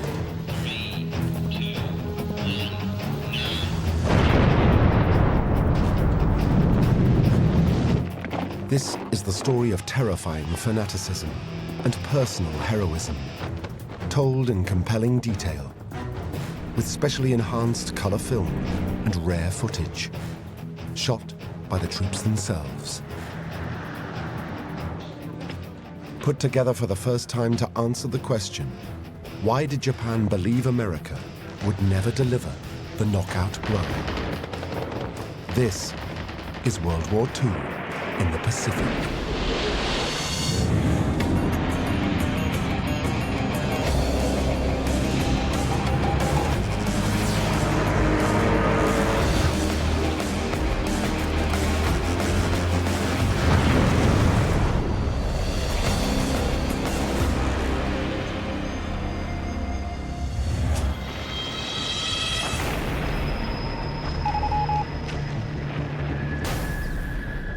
Two and a half years after Pearl Harbor, it's finally payback time.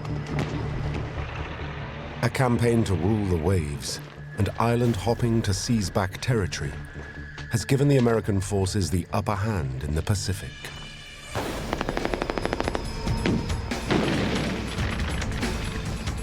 But not for a second does anyone believe Japan is ready to give in. The way the Japanese soldier fights is terrifying. Surrender is unthinkable. Forcing Japan to do that is going to be bloody and bitter.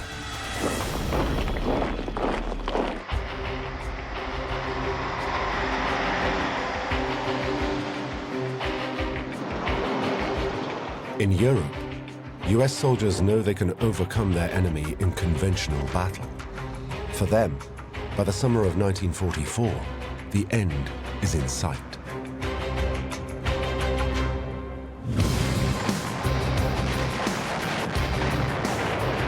In the Pacific, bitter experience tells them otherwise. The soldiers have had to develop violent new weapons and tactics to match the barbarity of their enemy. They resort to flamethrowers, artillery, and tanks. For every inch of terrain, the Japanese exact a cruel toll.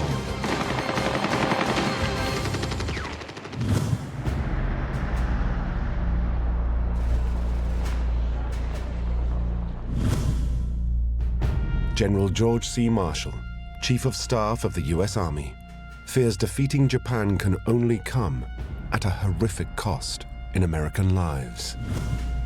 Desperate to avoid this, he and his colleagues, the Joint Chiefs of Staff, devise a plan. A simple, two-pronged strategy. 1, blockade and starve the Japanese people.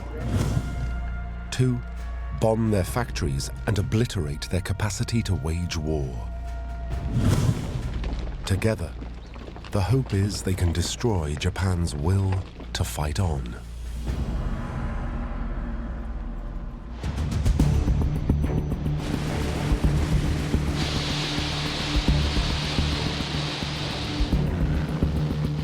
Phase 1 begins. US submarines operating out of the Philippines and aircraft from US carriers blockade Japan, severing vital supply lines.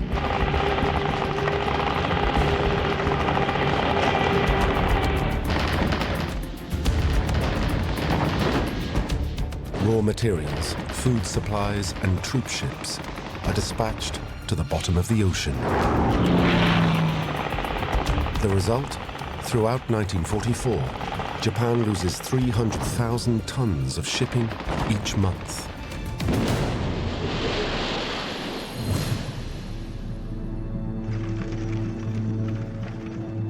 Food stocks plummet, millions go hungry, and a famine looms. But the Japanese people stand firm.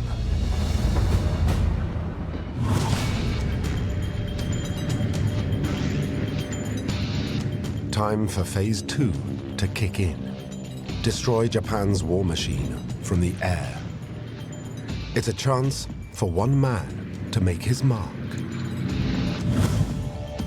Curtis LeMay, is a cigar-chomping, battle-seasoned Major General in the US Army Air Force's 20 Group in China. He's a tough-talking champion of carpet-bombing Japan into submission. He and his superiors propose a terrifying assault from the sky, an unprecedented air war that will flatten Japan's factories.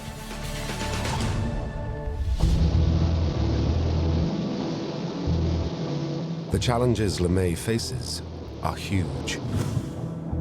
Distances in the region are massive. Japan is over 1,500 miles away from the nearest airstrips, and heavy bombers cannot fly from carriers. But LeMay believes he has the right machine to get the job done.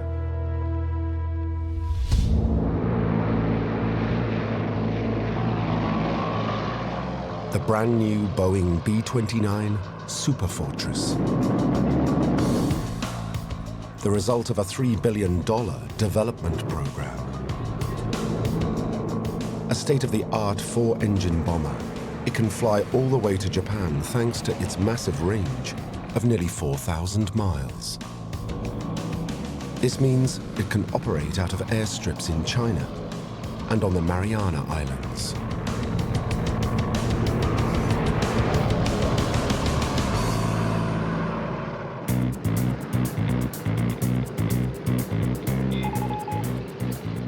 Chengdu, China. 62 US B-29s take off. Their target, the Yawata Steelworks in central Japan.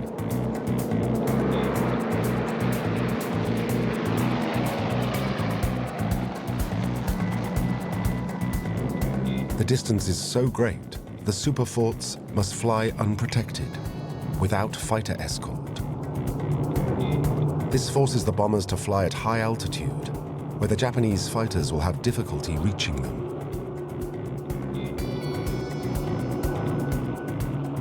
Each B-29 will drop its payload of 8 500-pound high-explosive bombs from 30,000 feet.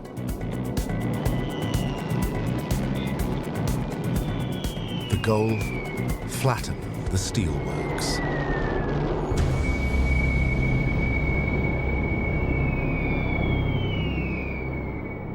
But the attacks are from so high up, they miss their target. Japan's strong jet stream winds blow the bombs off course. A disappointing debut for the multi-billion-dollar airplane.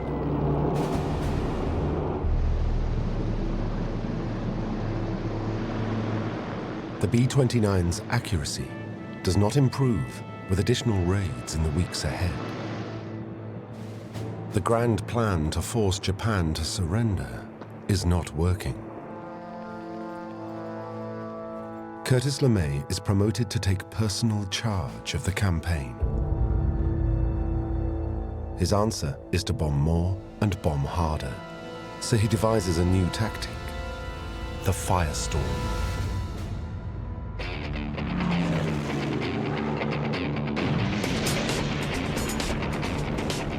LeMay decides to use a horrifying new weapon, the M69 incendiary cluster bomb.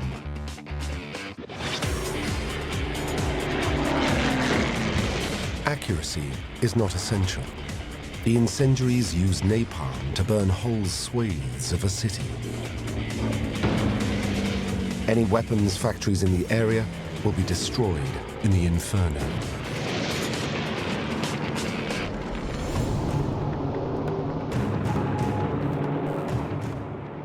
Bombers based in the Mariana Islands set their sights on Japan's 6th largest city, Kobe.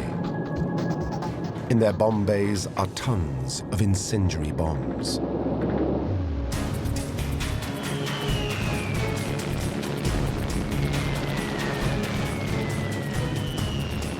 Kobe burns with a ferocity never before seen.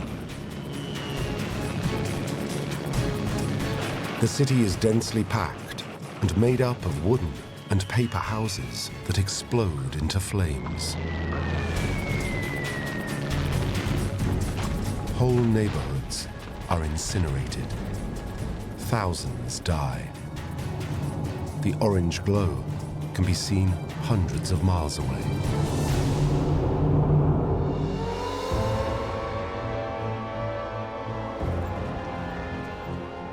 LeMay does it again. He hits 67 cities, including the capital Tokyo, in the weeks ahead. Still, the Japanese won't buckle.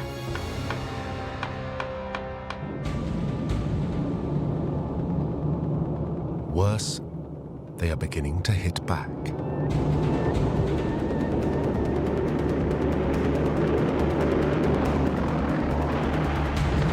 Fighters and anti-aircraft guns start downing B-29s.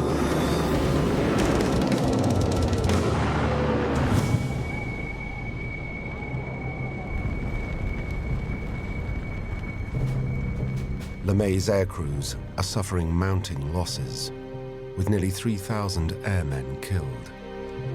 Morale is sinking. LeMay remains convinced that carpet bombing can work. But to succeed, he believes a change in tactics is in order. The B-29s must fly lower to improve accuracy. That means fighter escorts are essential.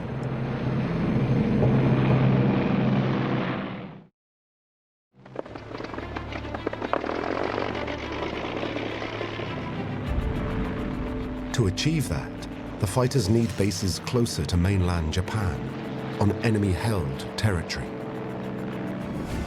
LeMay and the US battle planners have one island in mind: Iwo Jima.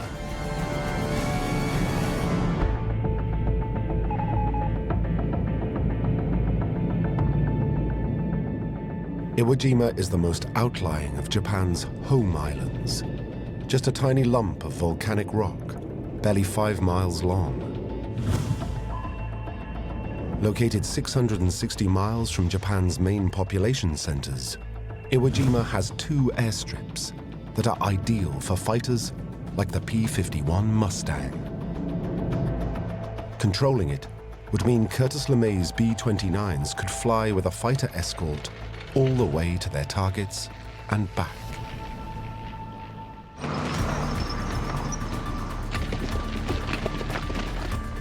But since early 1944, the Japanese have been firmly dug in on Iwo Jima. The defense is masterminded by Japanese General Tadamichi Kurabayashi. He was military attaché in Washington in the 1920s. He knows what to expect from the Americans. His 21,000 men are making the tiny island into a fortress. They have dug tunnels, bunkers, and defensive lines away from the beaches. They believe they are ready for anything the Americans can throw at them.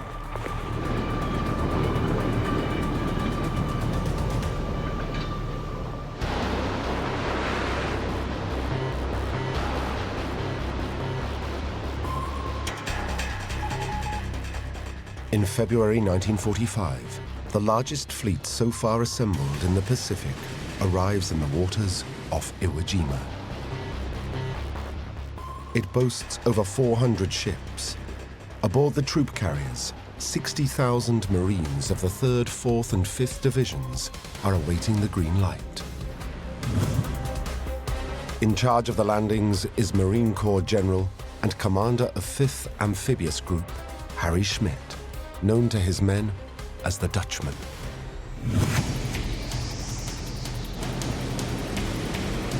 To crush all resistance, for 75 days the island is pummeled with a massive bombardment.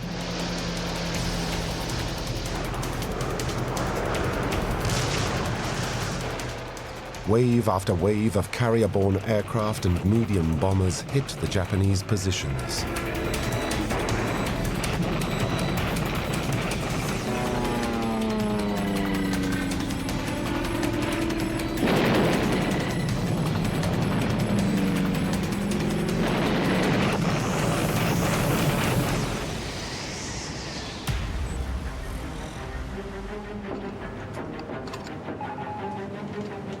Then, the big guns of the fleet open up.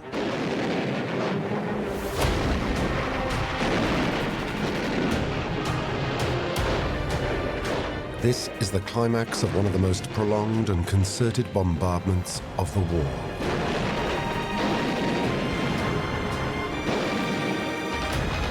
Intelligence suggests the island should fall in just a week.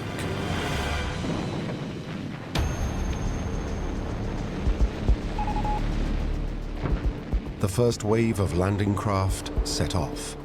On board are 8,000 Marines.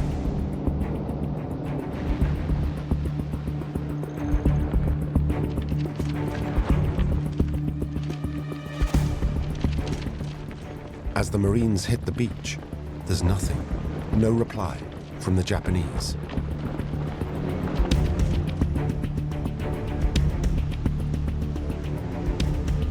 It seems the bombardment has worked.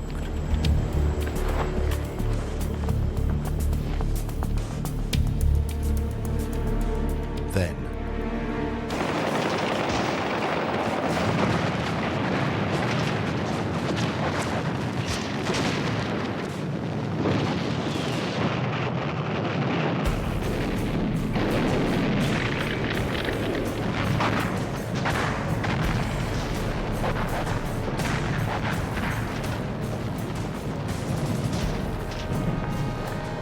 the Japanese defenders had been hiding underground during the bombardment. Now they burst out, inflicting heavy casualties.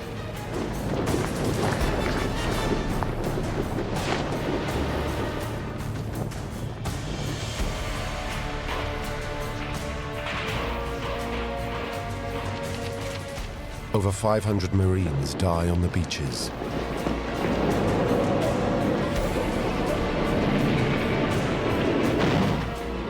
As the hours pass, the Marines recover and gradually push inland.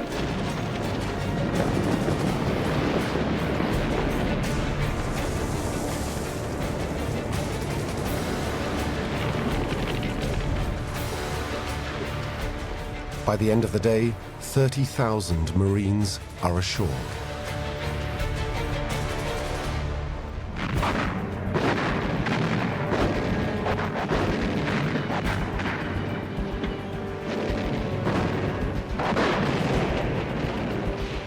Over the next 3 days, the fighting is intense as the Marines battle their way to the island's most visible landmark, the 550-foot volcano, Mount Suribachi.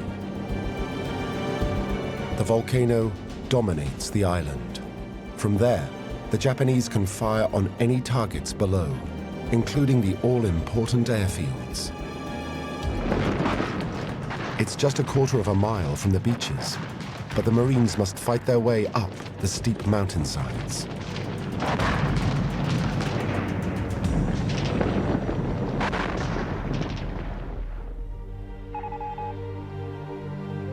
On February the 23rd, the most iconic moment of any war is captured as Marines raise the stars and stripes on Mount Suribachi.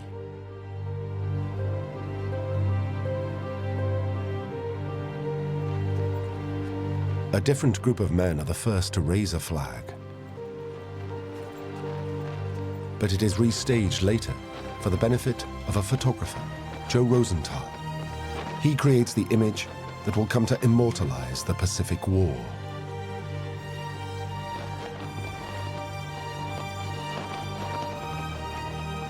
It's an unforgettable scene, but it's not the end of the battle.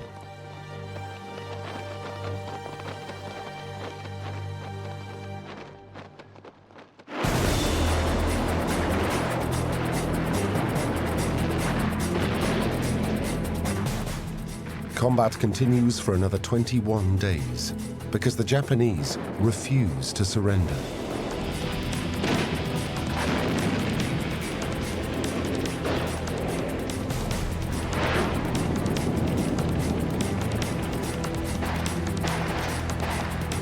Marines fan out across the island, fend off any final suicidal banzai charges, and burn out the last of the island's defenders.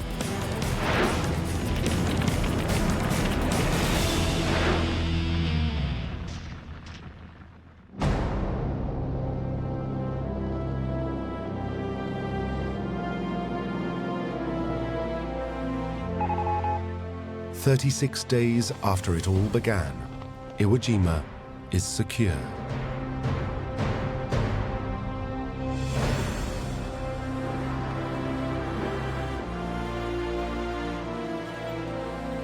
The Americans have the staging post they so badly want for their air war, but the cost is terrible.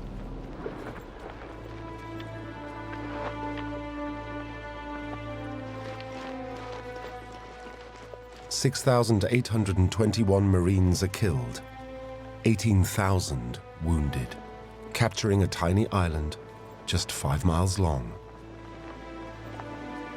Total casualties are proportionally worse than for D-Day.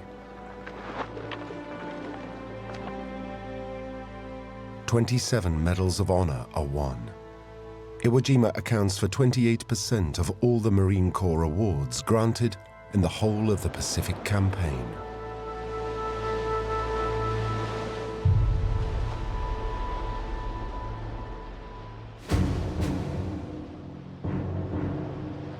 If anyone doubts the Japanese resolve, their losses prove the point. Only 200 of the original 21,000 defenders survive. The rest prefer to die. It shows exactly what the Americans are up against.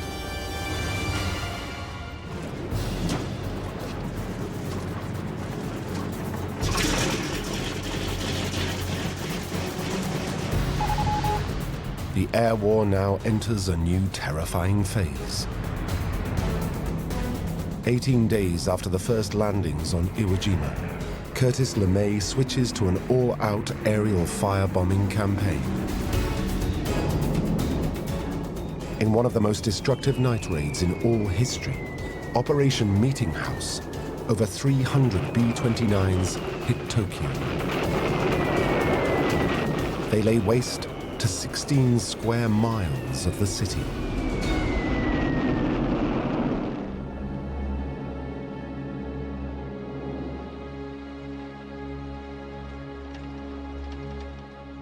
A 100,000 Japanese citizens are incinerated, 1 million made homeless. The cities of Nagoya, Osaka, and Kobe are all razed to the ground.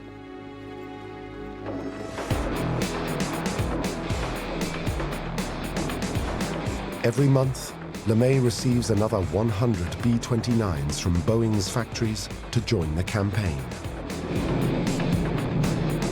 In total, his airplanes will drop 170,000 tons of bombs.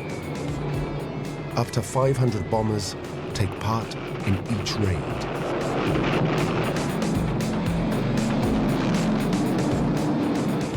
Now they fly at night and at low altitude, 6,000 to 9,000 feet.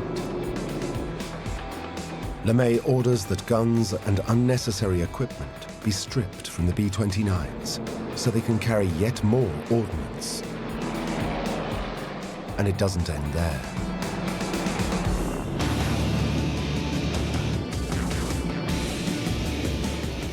US aircraft can start roaming over Japan, shooting and strafing targets at will.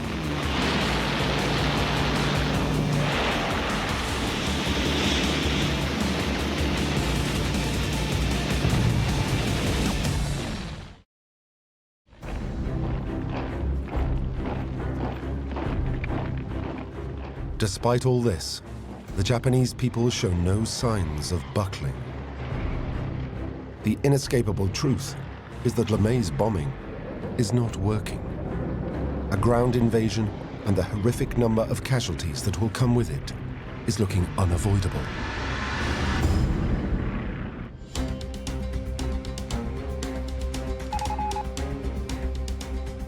By spring 1945, American battle planners in the Pacific are terrified by the prospect of conducting more land invasions. But to win the war, it's a must. Hundreds of so-called home islands make up the Japanese nation. At their center are Japan's main population areas, the 4 islands of Honshu, Hokkaido, Kyushu, and Shikoku. Before they can capture these, America needs more staging areas close to the mainland. First in line, Okinawa, 340 miles to the south of the Japanese mainland.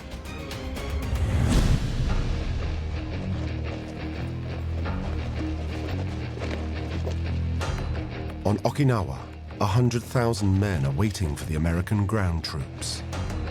Backing them are hundreds of pilots schooled in the Bushido Code of Death instead of defeat.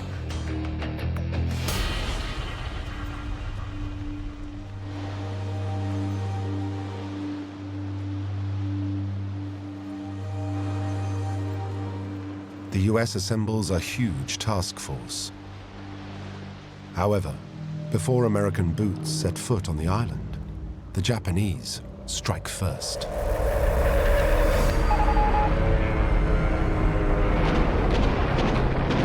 Wave after wave of kamikaze-converted fighters hit the invasion fleet backed up by conventional bombers.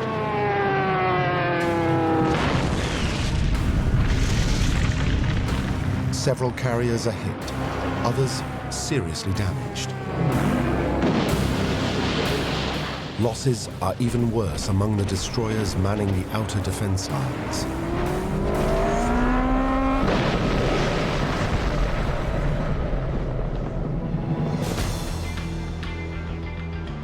Despite the damage, the US invasion goes ahead. It starts as usual.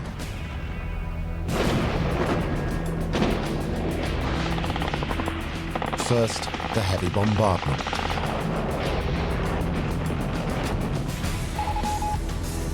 Then, the land assault begins. Army units attack the south and Marine units the north in an attempt to cut the island in two.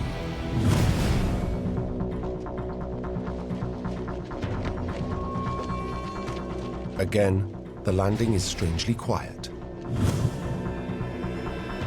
Japanese Commander Lieutenant General Mitsuru Ushijima has withdrawn to a system of elaborately fortified defenses called the Shuri Line. The army units in the south quickly discover what that means.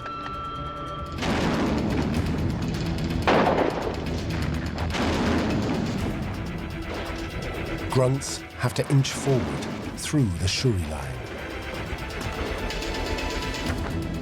Each time a strong point is taken, the Japanese defenders fall back to pre-prepared positions where the bloody process begins again.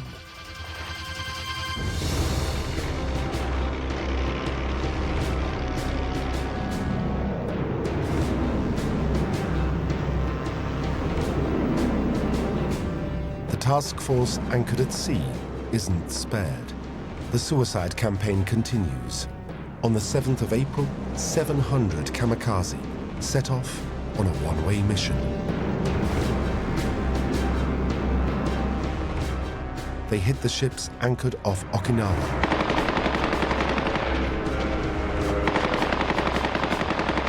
One destroyer survived 6 kamikaze attacks and 4 bomb hits.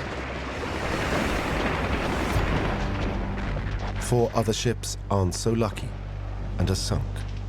24 are damaged at a cost of 335 Japanese aircraft.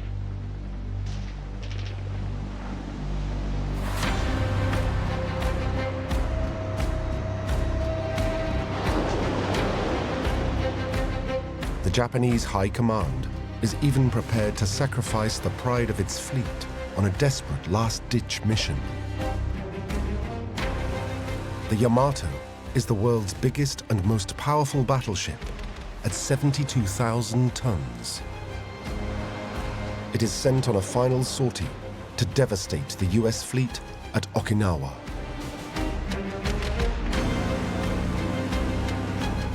It is spotted en route. 400 American fighters are scrambled.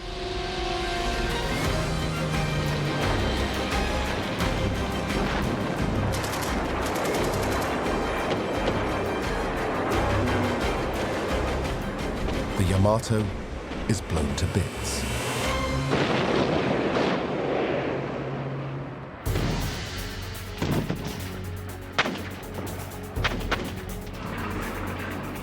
On Okinawa, fighting grinds on.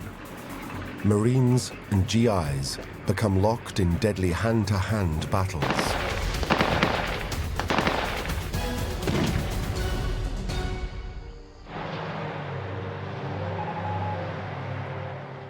"30 days in, momentous news reaches them amidst the mayhem. Adolf Hitler commits suicide. A week later, the war in Europe is over.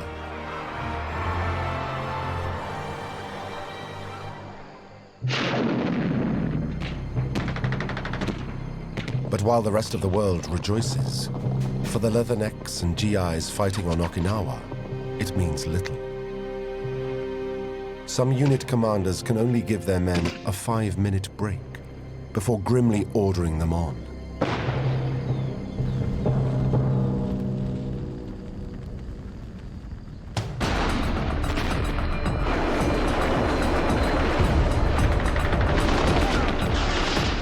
The battle for Okinawa rages on into a second, then a third month, as the Americans struggle to overcome the Japanese defenses.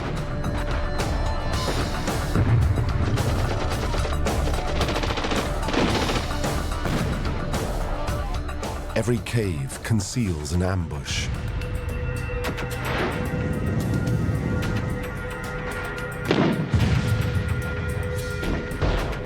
Each tree line hides a new bunker.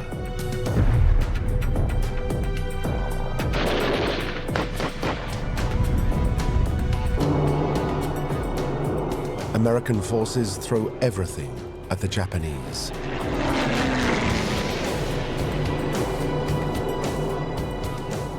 With total air supremacy, US fighter bombers take on a specialist ground support role.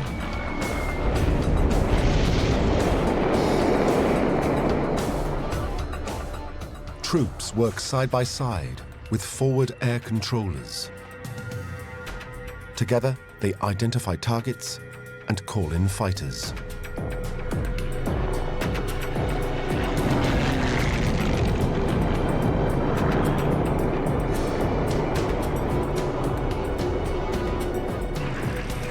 If the aircraft can't silence the most stubborn resistance, flame-throwing tanks or demolition charges are brought in.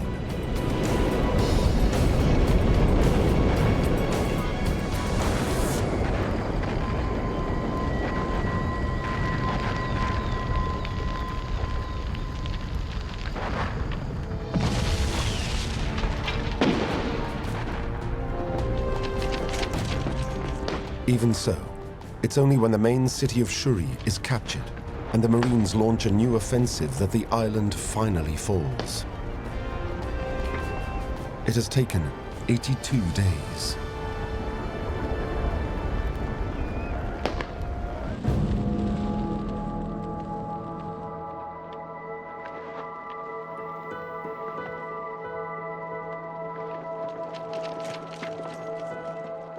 $7,503 US troops pay for Okinawa with their lives. Nearly 37,000 are wounded. 5,000 sailors are killed, a massive cost in American life. For Japan, the losses are even worse. 100,000 Japanese soldiers are dead. Only 7,000 surrender. These horrific losses make it crystal clear to the American generals that taking mainland Japan will mean the mother of all battles.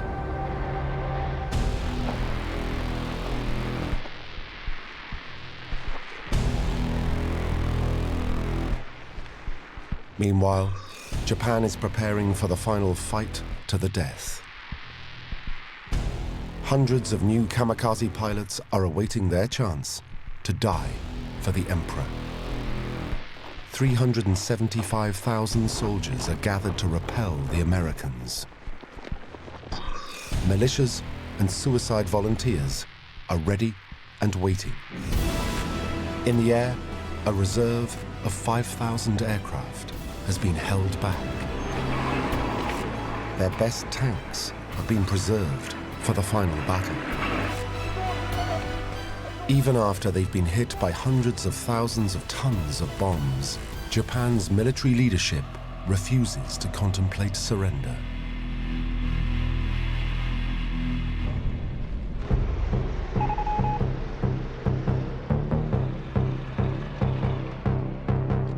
Despite their best efforts to avoid it, the American strategists are faced with one grim reality: the need to invade Japan. It is now clear what the Japanese tactic is. If they can make it bloody enough, they believe that America will not have the stomach for a fight. When pushed to estimate eventual casualty numbers, US battle planners say it will cost 250,000 American lives. A figure that's unacceptable. They have to find another way.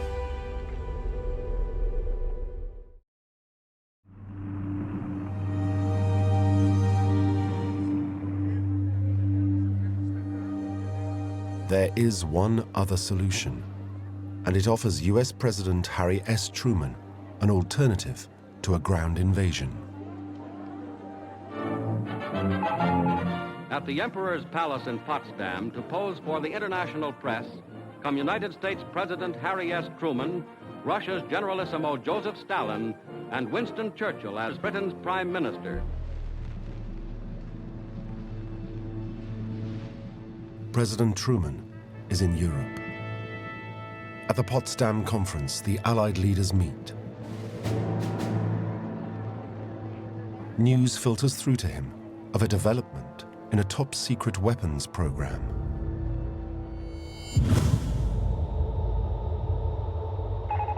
One day earlier, at the White Sands Proving Ground in New Mexico, the first successful atomic test in history took place.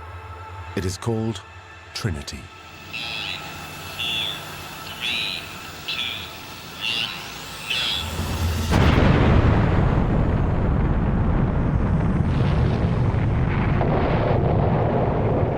It's the dawn of the nuclear age.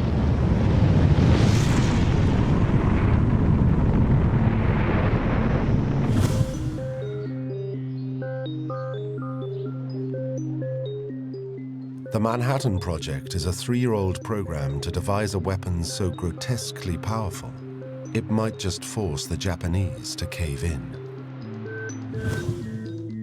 Its mastermind is Robert Oppenheimer. The result, the nuclear bomb. It involves splitting atoms to release huge amounts of explosive energy. Oppenheimer and his team have developed 2 types of bomb. One uses naturally occurring uranium, the other, even more powerful, man-made plutonium.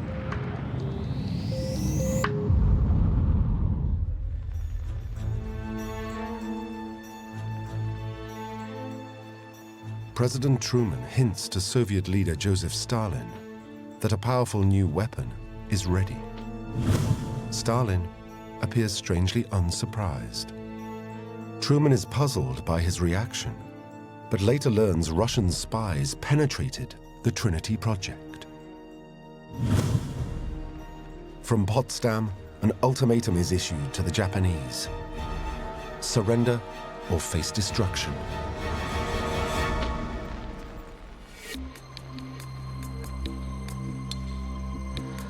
Japan does not respond. The Prime Minister has been ordered to maintain mokusatsu, meaning in Japanese, to kill by silent contempt. After agonizing over the decision, President Truman gives the go-ahead.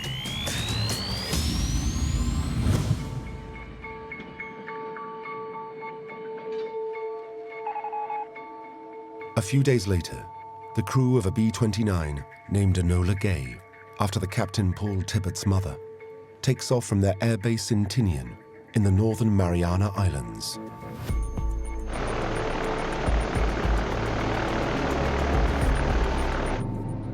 In the plane's belly is a 15-kiloton uranium bomb, nicknamed Little Boy. Their target, Hiroshima, in western Japan.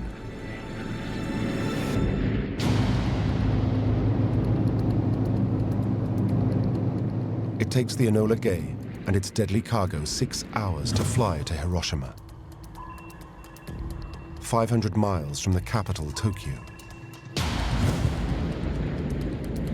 The weather over Hiroshima is clear and crisp. The crew circle overhead. Then at 8:15 a.m.,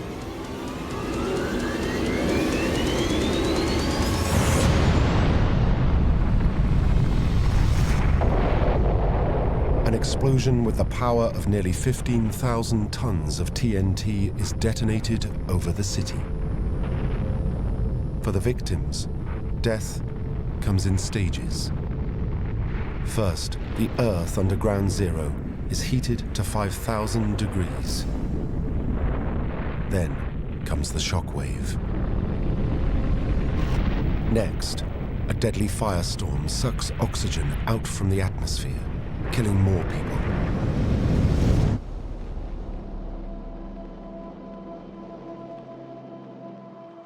Finally, others will succumb to radiation poisoning, which arrives as black radioactive rain. The devastation for just one bomb is astonishing.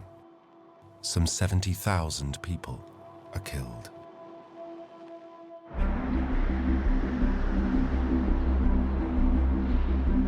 President Truman announces the weapon to the world and promises more atom bombs unless Japan surrenders.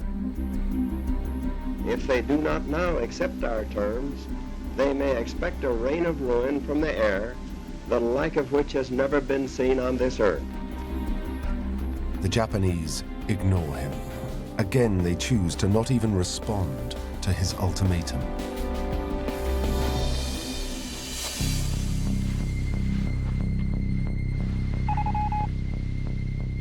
Three days later, a plutonium-based bomb, even more powerful than the last, and known as Fat Man, is loaded onto another B-29. The target, Nagasaki, 760 miles to the south of Tokyo.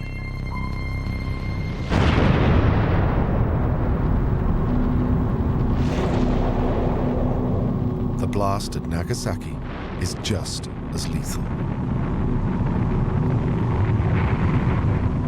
Up to 50,000 people die.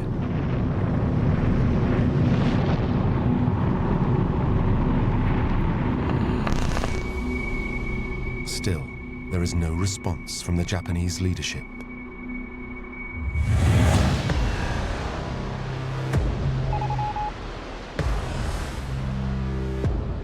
The Americans face a problem. They have no more atomic bombs. Making more will take time. So US battleships sail right up to Japan's coast and pour fire onto targets inland.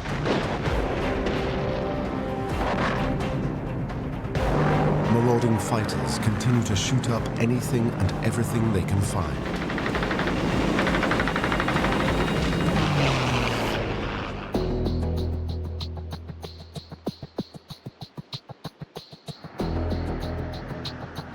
Finally, the Japanese War Council gathers to contemplate the unthinkable. The ultimatum for surrender offered at Potsdam. They agree to accept, but with conditions.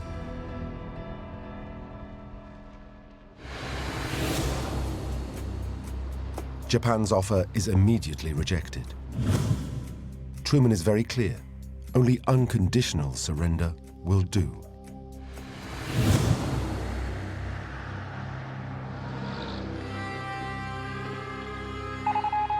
Against all expectations, the Japanese give ground again.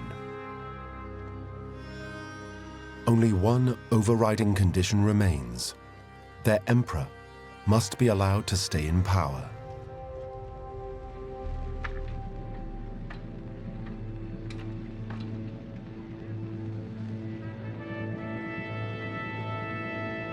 The Americans signal that if the Supreme Commander of Allied Forces, General Douglas MacArthur, is placed in overall command of Japan, they will allow the emperor to stay.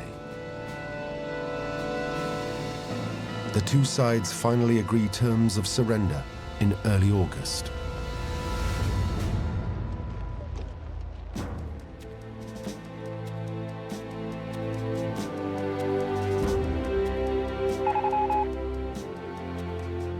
On the quarterdeck of the battleship USS Missouri, the Japanese delegation, including Foreign Minister Mamoru Shigemitsu, sign the formal document of surrender.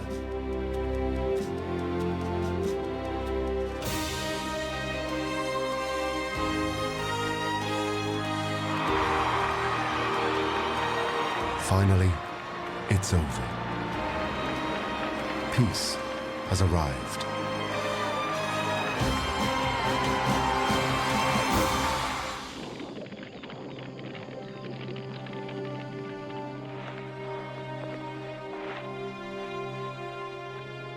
Countless lives have been lost in one of the most bloody campaigns of World War II.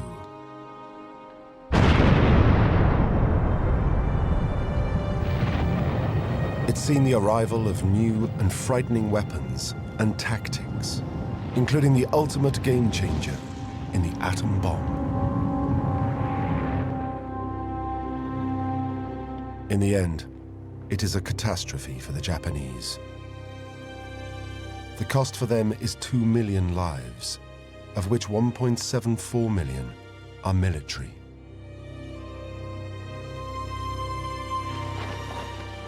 The American nation has fought for 4 years and buried nearly 500,000 men.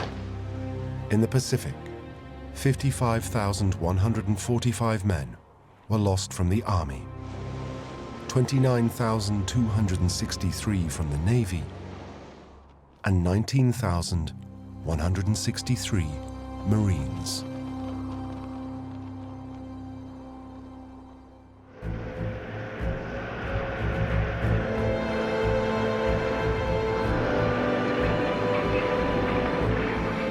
But out of all this, new adversaries emerge in an epic struggle to master such devastating power.